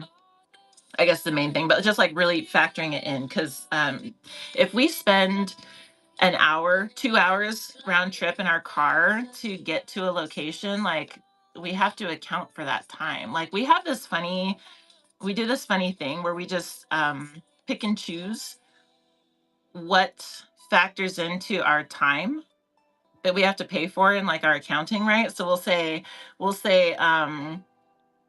okay, so I spent an hour at the thrift store and I sold um 20 items for $5 a piece. So I made $100 in an hour. So that ain't bad, right? That ain't bad. Well, but did you drive an hour to get there? And did you drive an hour back? And then how much time did it take you to package and ship those things? And whatever like that, like that time factors in. And like when we factor in all the time, our hourly rate starts to dwindle extremely fast. And so that's kind of the thing. Dude, Marsha, I filled up my gas tank. I have a RAV4, so nothing crazy. It is a V6, but it's like usually like $50 to fill up the tank. It's like maybe 12, 14 gallon tank. It was like $100 for the first time ever since I've owned the car. The last time I went to fill it up, I was like, I don't even this. I'm about to get a bicycle. I was so unimpressed. Like, this kid's about to be on the bus, driving to school no more. I was so unimpressed. I like, you put in the gas thing and then you go get back in your car and you like think around for a minute and then you get out and you go like pull it out. I went back out there and I was like, excuse me, what the, like, are you kidding me? Um, Unimpressed. I'm unimpressed. Anyway, I digress. It really does. Makes me mad. The last thing, you guys, is storage. This is really easy. Organized, accessible, and minimal. That's it. For storage, regarding our inventory, the more organized, the more minimal, and the more accessible, the more time we're going to save on digging through things and finding the things that we're looking for. And storage space costs money, right? If we got a whole spare bedroom dedicated to storage, inventory storage, then like what else could we be doing with that space? Especially if we have storage units, like are we paying 200 something dollars to store things in a storage unit per month? And this kind of thing. Minimal inventory, the better. I think this is another Live Seller Pro thing. With live sales, one of the goals, like truly, is like turnover inventory. Get rid of it. We hear a couple chat show hosts talk about this. Inventory sitting is profits lost. Green 13 talks about this. Sometimes Auntie Barbie, thank you. Squatch Sticker, thank you much. We hear this with Green 13 and some others that the best example that I like is if we have something, if we find something vintage and we're like, oh, this can go for like $500, right? And so we list it on Whatnot, and we have to wait for the right buyer, right? We can auction it for $500 in our shows, and then like if there's no takers, we're just like, you know what? I know it's worth $500, so it's gonna sit there on that shelf until the right buyer looking for it, because I know there's a buyer for that comes along and they're going to swipe it up, because that's an amazing find and it's one of a kind and it's signed and whatever the thing is about it. And so we want to wait. We want to put it there on the shelf. We want to wait for the right buyer to come. But what we're not taking into account is if we would sell that for 400, we could take that money and invest it into the next product and then sell that. And then that profit goes towards the 500 we wanted originally. And then when we sell that, it turns into the next product, and it turns into the next product. And so holding on to one product for 6 months may cost us money, than if we would have sold it for a loss in the beginning and turned that profit, because that profit could have turned into, over 6 months, that profit could have turned into 20 different items over that time. And so the opportunity cost of that profit loss, is like a live selling thing, or it's like in live selling, um, I know not everyone would agree with this, and it maybe depends on the specific items that we have. But in live selling, it tends to resonate with me that it does behoove us to turn inventory as fast as possible, so we have minimal in our inventory. So I don't know if that resonates, but it makes sense to me. It makes sense to me. So you guys, this video is going to be available on YouTube as well. So just to put that out there. Black Lab, welcome in. Great time to listen to talk shows that make shipping go faster and can be therapy. Yeah, I know that I'm not the only crafter that does this that's actually funny they say that, because for resellers, that's the thing, is you ship while you listen, multitask. That's the chat show multitask. For makers, it's when you're crafting for the most part. Anyone agree with that? Because I know I'm not the only one. It's like when you're crafting, you're like, well, let me just go see who's on. Let me hang out with someone while I'm crafting, because I'll be sitting here anyway doing the things. And so Eliza, thank you so much. Most bookmarks I have ever had in the 3 years I've been on Whatnot. I appreciate you. Looking forward to your shows too. Super looking forward to your shows. How do you say? Closet Queen. Welcome in. Hello, hello.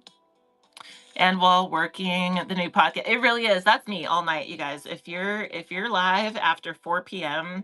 Pacific, you just want like a person in the show, tag me in, because I'm just looking. I just put on the earbud.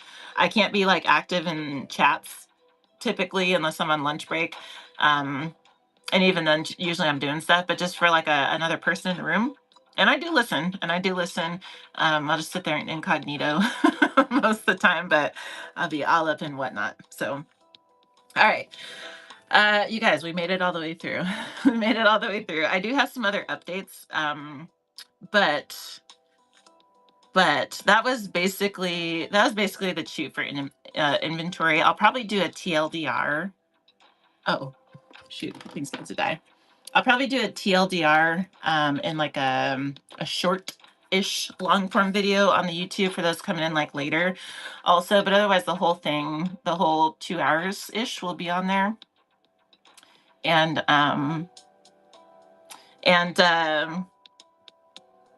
basically just a quick recap.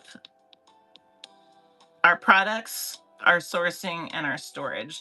These 3 areas are like the key areas in my view today anyway, to like evaluate like these are the things, how can I be more efficient in these areas?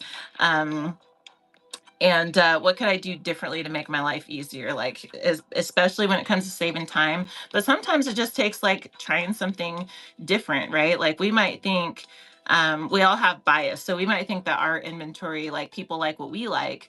And, but sometimes we find out that like, not everybody has the same kind of taste as us, or sometimes we might find out that like just a little tweak in something that we have can make all the difference. And so like really looking at like demand analytics can tell us these things. Sourcing is the biggest one though. Sourcing is the biggest. So even sometimes the exact opposite, the things that we hate, people love. Yes. Yeah, I have some stuff like that too. Like I'll do like 3 choices sometimes. Some of you guys who've been knowing me for a while, you know that I like to throw out experiments sometimes. Sometimes I disclose that they're an experiment. Sometimes I don't, because it'll ruin the results. But you throw stuff out there and you're like, okay, I know which one I would go with, or what I think. And then sometimes you're surprised that like, that's the one, huh? Okay. All right. If that's what you want, I'll make it for you. So you guys, let's we got about 10 minutes. Let's open the chat for if you guys have any bonus thoughts on inventory. If there's anything specific that you hack that you found, anything you have changed up in your operation that you found helpful that's worth sharing, or questions, or just anything inventory related, or anything, just if you have shows coming up, anything coming up that you want to share. If you're in Happy Habits, feel free to share that, because again, like, we should all be tapping into those shows. Huge freaking learning opportunity, even if you're not in it. Trains, products, what you sell, just anything. You never know who's watching, so open the chat for those things. And I have a couple things to share that are like upcoming. Yeah, that's how it is. You're like, what? Okay. Sometimes I do that with my family too. If I'm trying to decide on something to make that's like a not like a custom, but just like my own, something that I just want to make, like an art piece or something, I'll be like, hey, need your opinion right quick, this one or this one. And then they'll tell me, and then I go to the other one. I have a 10-year-old, a 15-year-old, and then a 41-year-old. And so I'll ask them all, because that's kind of the span of the preference or whatever lens. And then I'll make my guess, but they like oftentimes surprise me. Sometimes they all three pick the same thing and it's not my pick. And I'm like, see, I don't know if no, I don't know if I trust your guys' taste. Because I think I have good taste. And you guys all just picked the opposite of what I would have picked. And so now I don't know if I trust you guys. And then you're really in a rock and a hard place, because you're like, well, what are the buyers gonna want? Are they going to want what you guys all said, or are they going to want my choice? I don't know. So it's tricky. It's tricky. Yeah, or when they all three, if there's three options and they all three pick something different, I'm like, you guys are zero help, literally. Like, I don't even know why I freaking ask you guys. Always tell them there's customization available. Oh, really? Oh, wait, let me start at the top. I'm obviously in handmade, and one thing that I work really hard at is not building too big of an inventory. I try to keep one item on hand to show that. Perfect. Yeah. Don't really make any more of that till I saw the other one. Yeah, I love that, actually, because we do end up with like these borderline hoarding situations, when it's like, we make it to share it. Sometimes it sucks. Like, sometimes I've bit the bullet on the time to make stuff, oftentimes, like a lot of times, just to get rid of it, just let me just find it a home. The demand's not there yet. There's a lot of my journey that's been like, okay, the demand's not there yet, it's fine. That's going to be a tester for long term or whatever. But getting the inventory in hands, eventually it seems more valuable, right? Because you go, well, if I just dock the price on this and get it out, whoever's hands those end up in, they might come back and buy something else. But if I hang on to it, then nobody gets to experience it or whatever like that. So it's like tricky. Having some stuff, though, keeping some stuff for example's sake and everything, I do recommend. You guys will notice there's some people who are like, I still really don't know what you sell. Like, because I don't keep anything. I have a couple of example pieces for like personalized products, like the seller displays. But like the art pieces and stuff, I have this as an experiment. I'm keeping that. I added one for last month, but the pieces that I make them for certain things, and I get rid of them. Even raid trains, it's like dollar starts. Like, I don't want to keep the stuff, especially if it's themed with something. Like, I don't want to keep it. And so the only time to see the stuff that I'm making is if you just happen to be there, because there's not like a gallery wall or something like that. And so I get it. I use Inventoria to track my raw materials, such a big. Oh, interesting. I have not heard of that before. Let me write that down. Where can I write it? Oh, Inventoria. Inventoria. Who said that? Black Lab. Have you seen in Whatnot they have like where we can put our cost of materials and stuff with our listings also? Inventoria.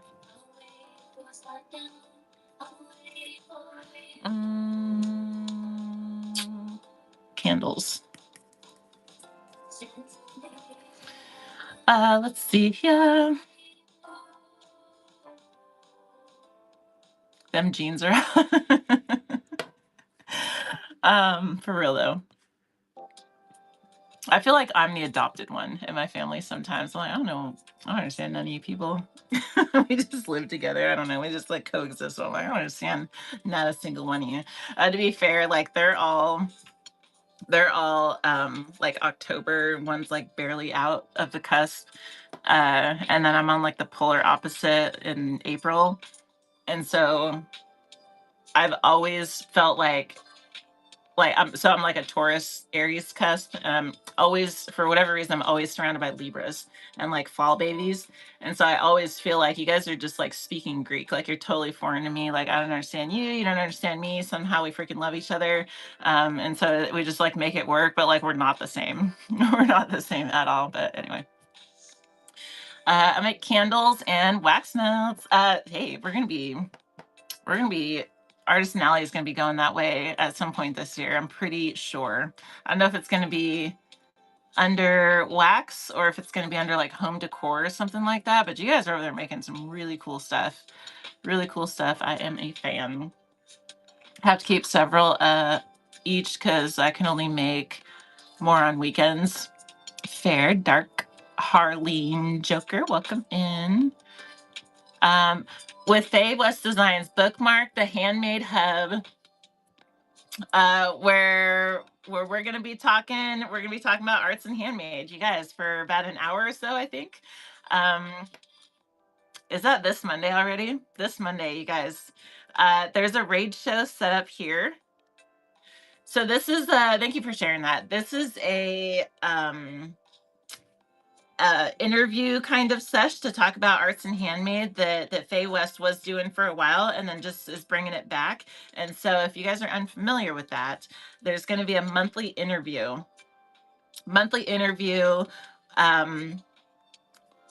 under the Handmade Hub that's just like having a conversation, just a casual conversation with different hand makers on the platform. I love those kind of things. I know that who's the other gal that's doing something similar? It's oh, what's the name? The blonde gal. It's Art Talk. Who's doing Art Talk? Because it's very, very similar. It might be like a weekly thing. Barbara Florentine is being interviewed. The name's gonna escape me. If you guys know, I almost had it. Fragmented Artist. The Fragmented Artist is doing a similar one. I'm a huge fan of these things popping up. I think they're fantastic, and we can learn from each other when we do these. And so, heck yeah. A lot of sign that says simplify. Bought a sign that says simplify, and I laugh at it a lot because it sounds like simplify, or just because it's just the world is complicated, and it's just that reminder. Tober, how you doing? Tober, I freaking love this so much. This is gonna be, I'm not even like a huge bracelet person. This is like a daily. This ain't gonna come off me. If you guys, I was saying earlier, you guys that know me by now have been visiting me, know that like I'm not a trendy person. I'm not like a fashion person, nothing like that. Like I've had these earrings for like years. Like I find something I like and I just freaking stick with it. This is like, I've not had like a daily bracelet ever. This is now my daily bracelet.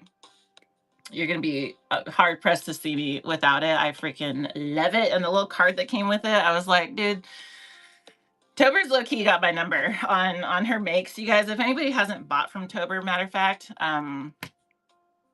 buy one thing. Buy one thing from Tober just to see, because like she has like a style, and I was telling her like an intuition about her stuff that like you can't make that up. Like you can't teach that. Like she just has a thing. She has a thing, and you just have to get a package from her to understand it. Highly recommend. I'm just saying. Also, you messed me up because I was looking for Tober time yesterday, and I was like, the fuck? I was like, oh, she's doing Happy Habits, so her schedule's all different, which is fine. I suppose you guys are allowed. Oh, Euphoria! Shout out to the spring babies. What day are you? Are you April Taurus? I'm April 23rd. April 23rd. Feel that way too sometimes. Yeah. Totally get that. I'm an Aries, and all of my siblings and parents were Leo. Yeah. Just get like outnumbered. We're just like, you know what? I mean, we're stubborn though, right? So you're just like, nope, I'm gonna stand right here, and this is what the hell I'm doing, and y'all can figure it yourselves out because I'm doing this right here. You guys keep sharing. If you get May 9th, right on. Happy belated. Happy belated. That was like less than 4 weeks ago.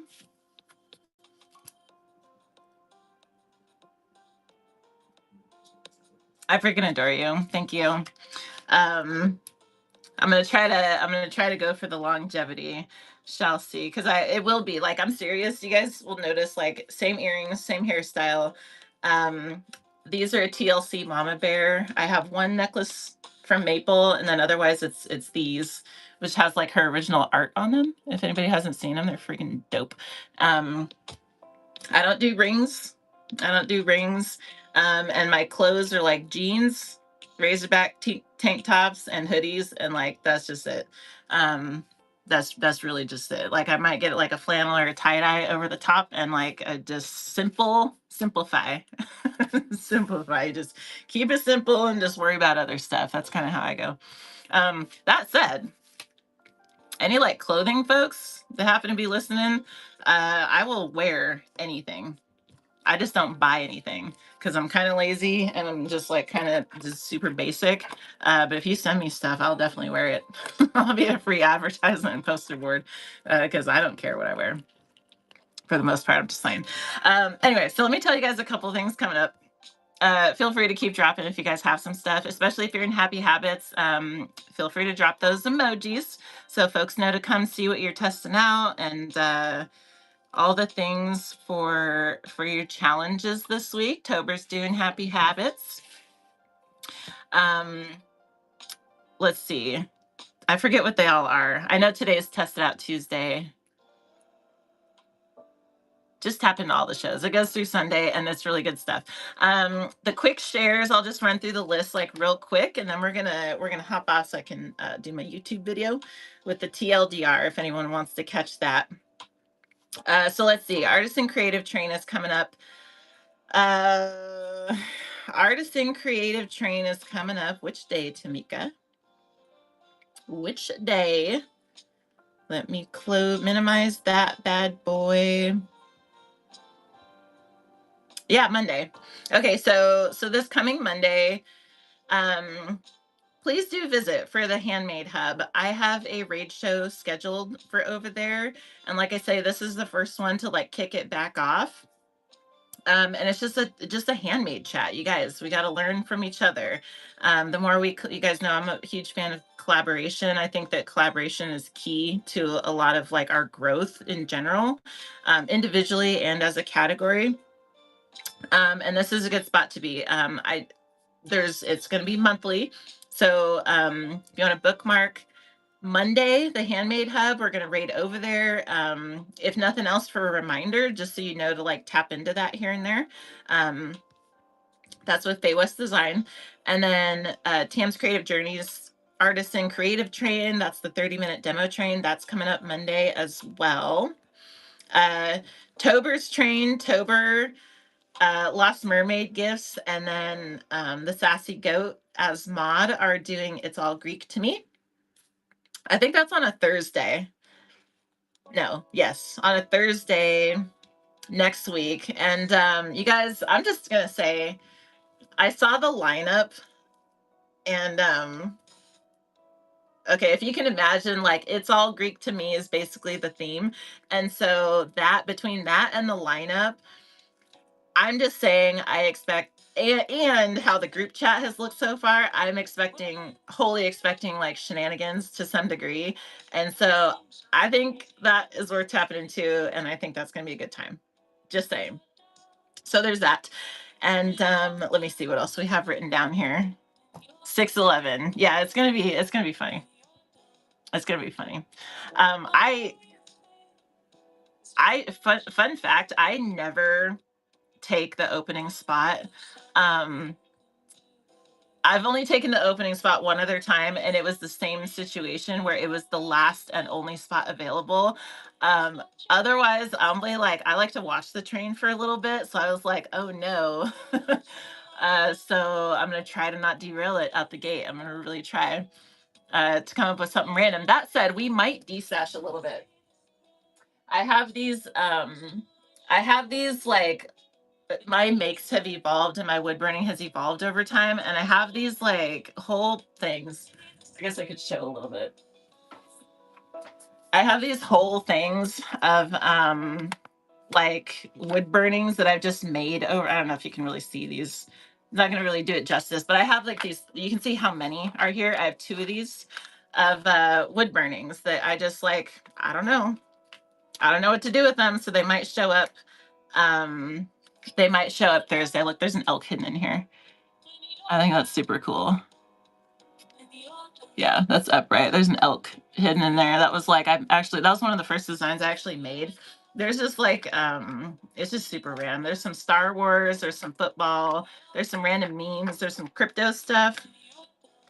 There's a Chewbacca, soccer, I don't know. Um Zelda, I think is the name of that one. There's I don't know. There's just like stuff, just random. So we might see those, but we might not. I don't know. I don't know. I'm gonna figure out like Wednesday what I'm gonna do for it. We'll see. I don't know. I will try. I will try. Watching ship YouTube. Now, hey, if you guys, anyone in here has not seen Blasian Bunny's YouTube channel, you need to. You need to. Um, You guys, she's like a professional YouTuber. Did we know that? I went to her YouTube channel and I was like, oh dang, Bunny's not messing around at all. Like at all. This is not like my YouTube is like lo-fi. I'm trying to squeeze it into like a half hour a day. You know what I mean? Bunnies are like well thought out, well curated, well put together, edited. She's got like music in the background. It's like they're like tutorial and educational type of, there's like a ton of views on them for good reason. Like she actually is like a professional freaking YouTuber. I'm just saying. So especially for newer sellers, because she's just like educating on like how to do all these things. Lots of shipping stuff. If anyone hasn't seen Blasian Bunny TV, she also, did you guys know that she wrote a freaking book about shipping? Uh, she's just low key like doing big things. If anyone's not like already been on the jumped on the Blasian Bunny bandwagon, don't sleep on Bunny because she also has that like massive Facebook page. Like she's she's like dipping her toes in a lot of different places. Like she had, and then hosting raid trains, and then doing her chat shows, and then she's with the community host group with whatnot, and like she low key is like extreme. Like people might see her, I'm saying this because people might see her just as like a snack seller, but Blasian Bunny is like up here. Like she's like got her business hat on, and she like is. The more I get to know her, the more I'm like, dude, okay, so you're looking like big picture and like future. Like I'm just saying, that's like a business minded individual to not sleep on. I'm just saying. Okay, so what else do I have? Tiny the artist, her art submission call closed, I believe, the last day of May. So all the art pieces that were good. If anyone missed that, she has an auction show set up on the 25th of July at Russell Family, I think it's Russell Family Art Center in Texas. And basically all these whatnotter artists, a handful of them, sent her these art pieces, and she's going to auction them live from this farm, while she, as kind of like a tutorial, like she's onboarding new artists to the platform, and she figured no better way to show them than to show them how these auctions work and this kind of thing. And so July 25th, I did send her a Willie Nelson portrait. So there's a wood burning in the mix there. And then, which I think, let's go look actually, because I think she has a number of,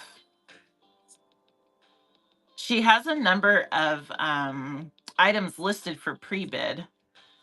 Oh, look at that. Okay. She's freaking cool. Dude, you guys make sure you're following Tiny. This is my piece.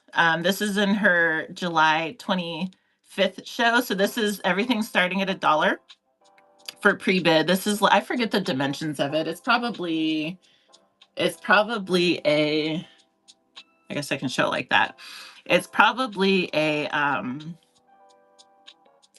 1 foot by, or I should know the dimensions of my own. It's maybe 10 inches by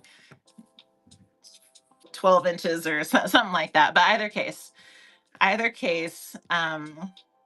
oh, she got the little signature and the little crow in there. She's freaking the coolest. You guys, let me show you the show really quick, just so you have an idea. She really is. And she's just like doing the things. I wish that we could share shows just so it's like easy bookmarking, but please bookmark July 25th. Oh, she's doing Happy Habits also. But I want to show you guys what it looks like so you know to keep an eye out on it. I'm going to try to bring it up multiple times before then. Oh, July. Before then, as a reminder coming up to the date. But that's just going to be a really cool thing that I honestly, I just think we should all kind of support if we can. This one here. Oh, shoot. Right there. There we go. Okay, so it's like the regular thumbnail, but July 25th, the title of the show is Art Show Day, pre-bid on or after May 31st. So pre-bids are open, and I'll just want to show you what's in the shop really quick. See if I can show you what's in the shop really quick, so you have an idea.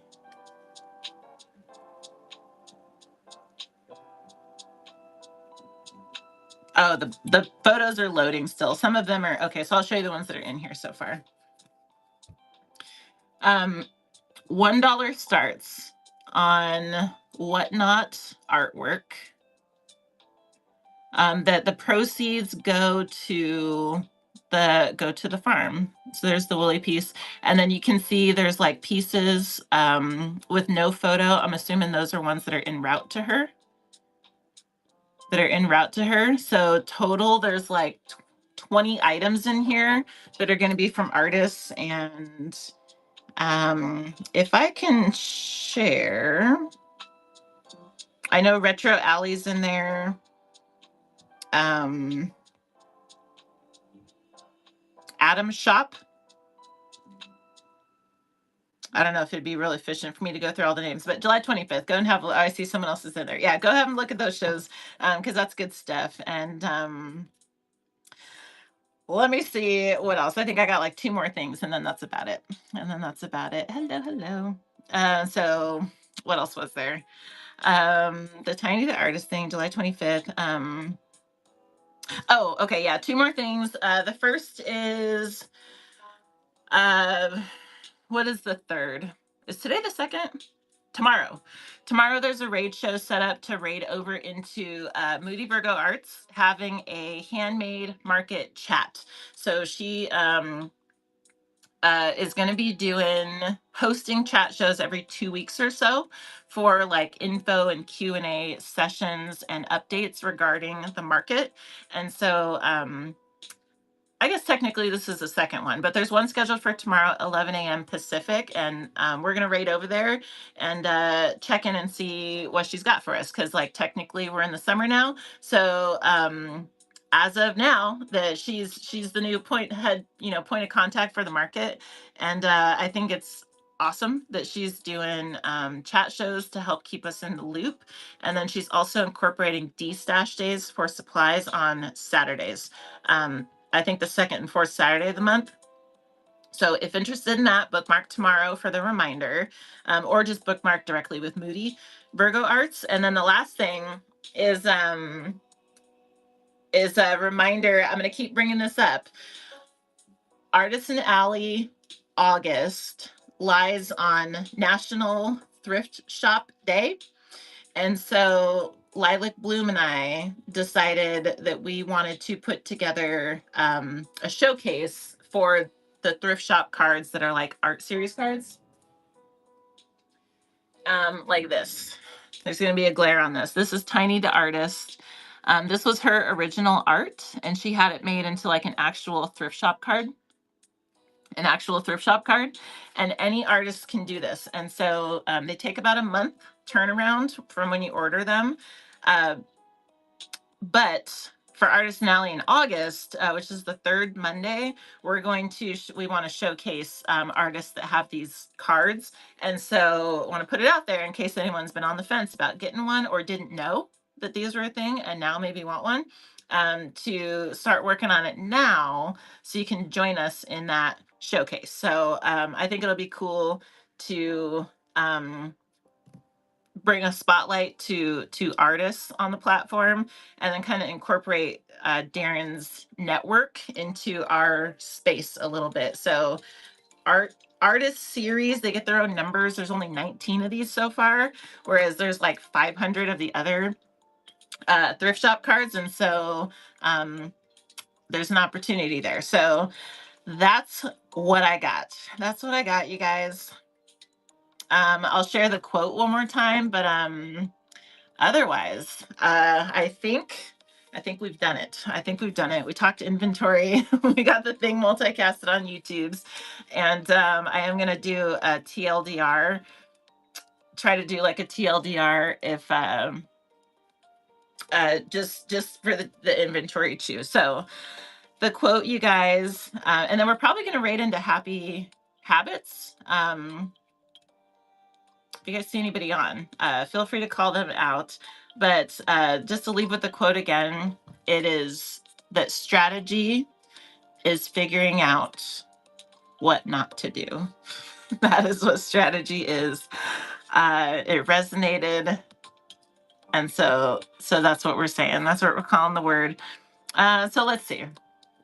Let's see what we got on live.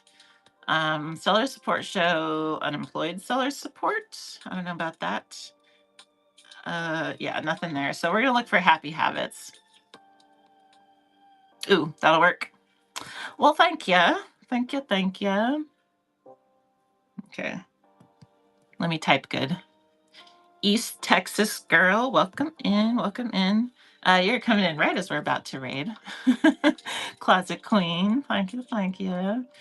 Yeah, guys, I know they like to, it like does something to the algorithm when you hit the 2-hour-ish mark, and then they like to be like, hey, hop in the show. Or right there. Oh, heck yeah. They got, so Happy Habits, testing it out Tuesday. Unordinary Thrift is live with 6 in the room, you guys.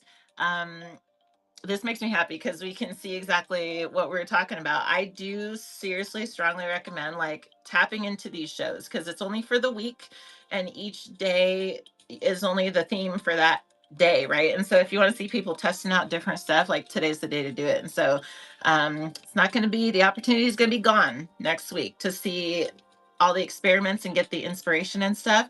And so hop in all these shows, and if you do a show, right into them.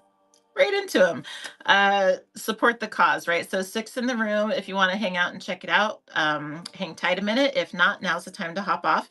I hope to see you guys tomorrow for, if you're interested in the handmade market chat show.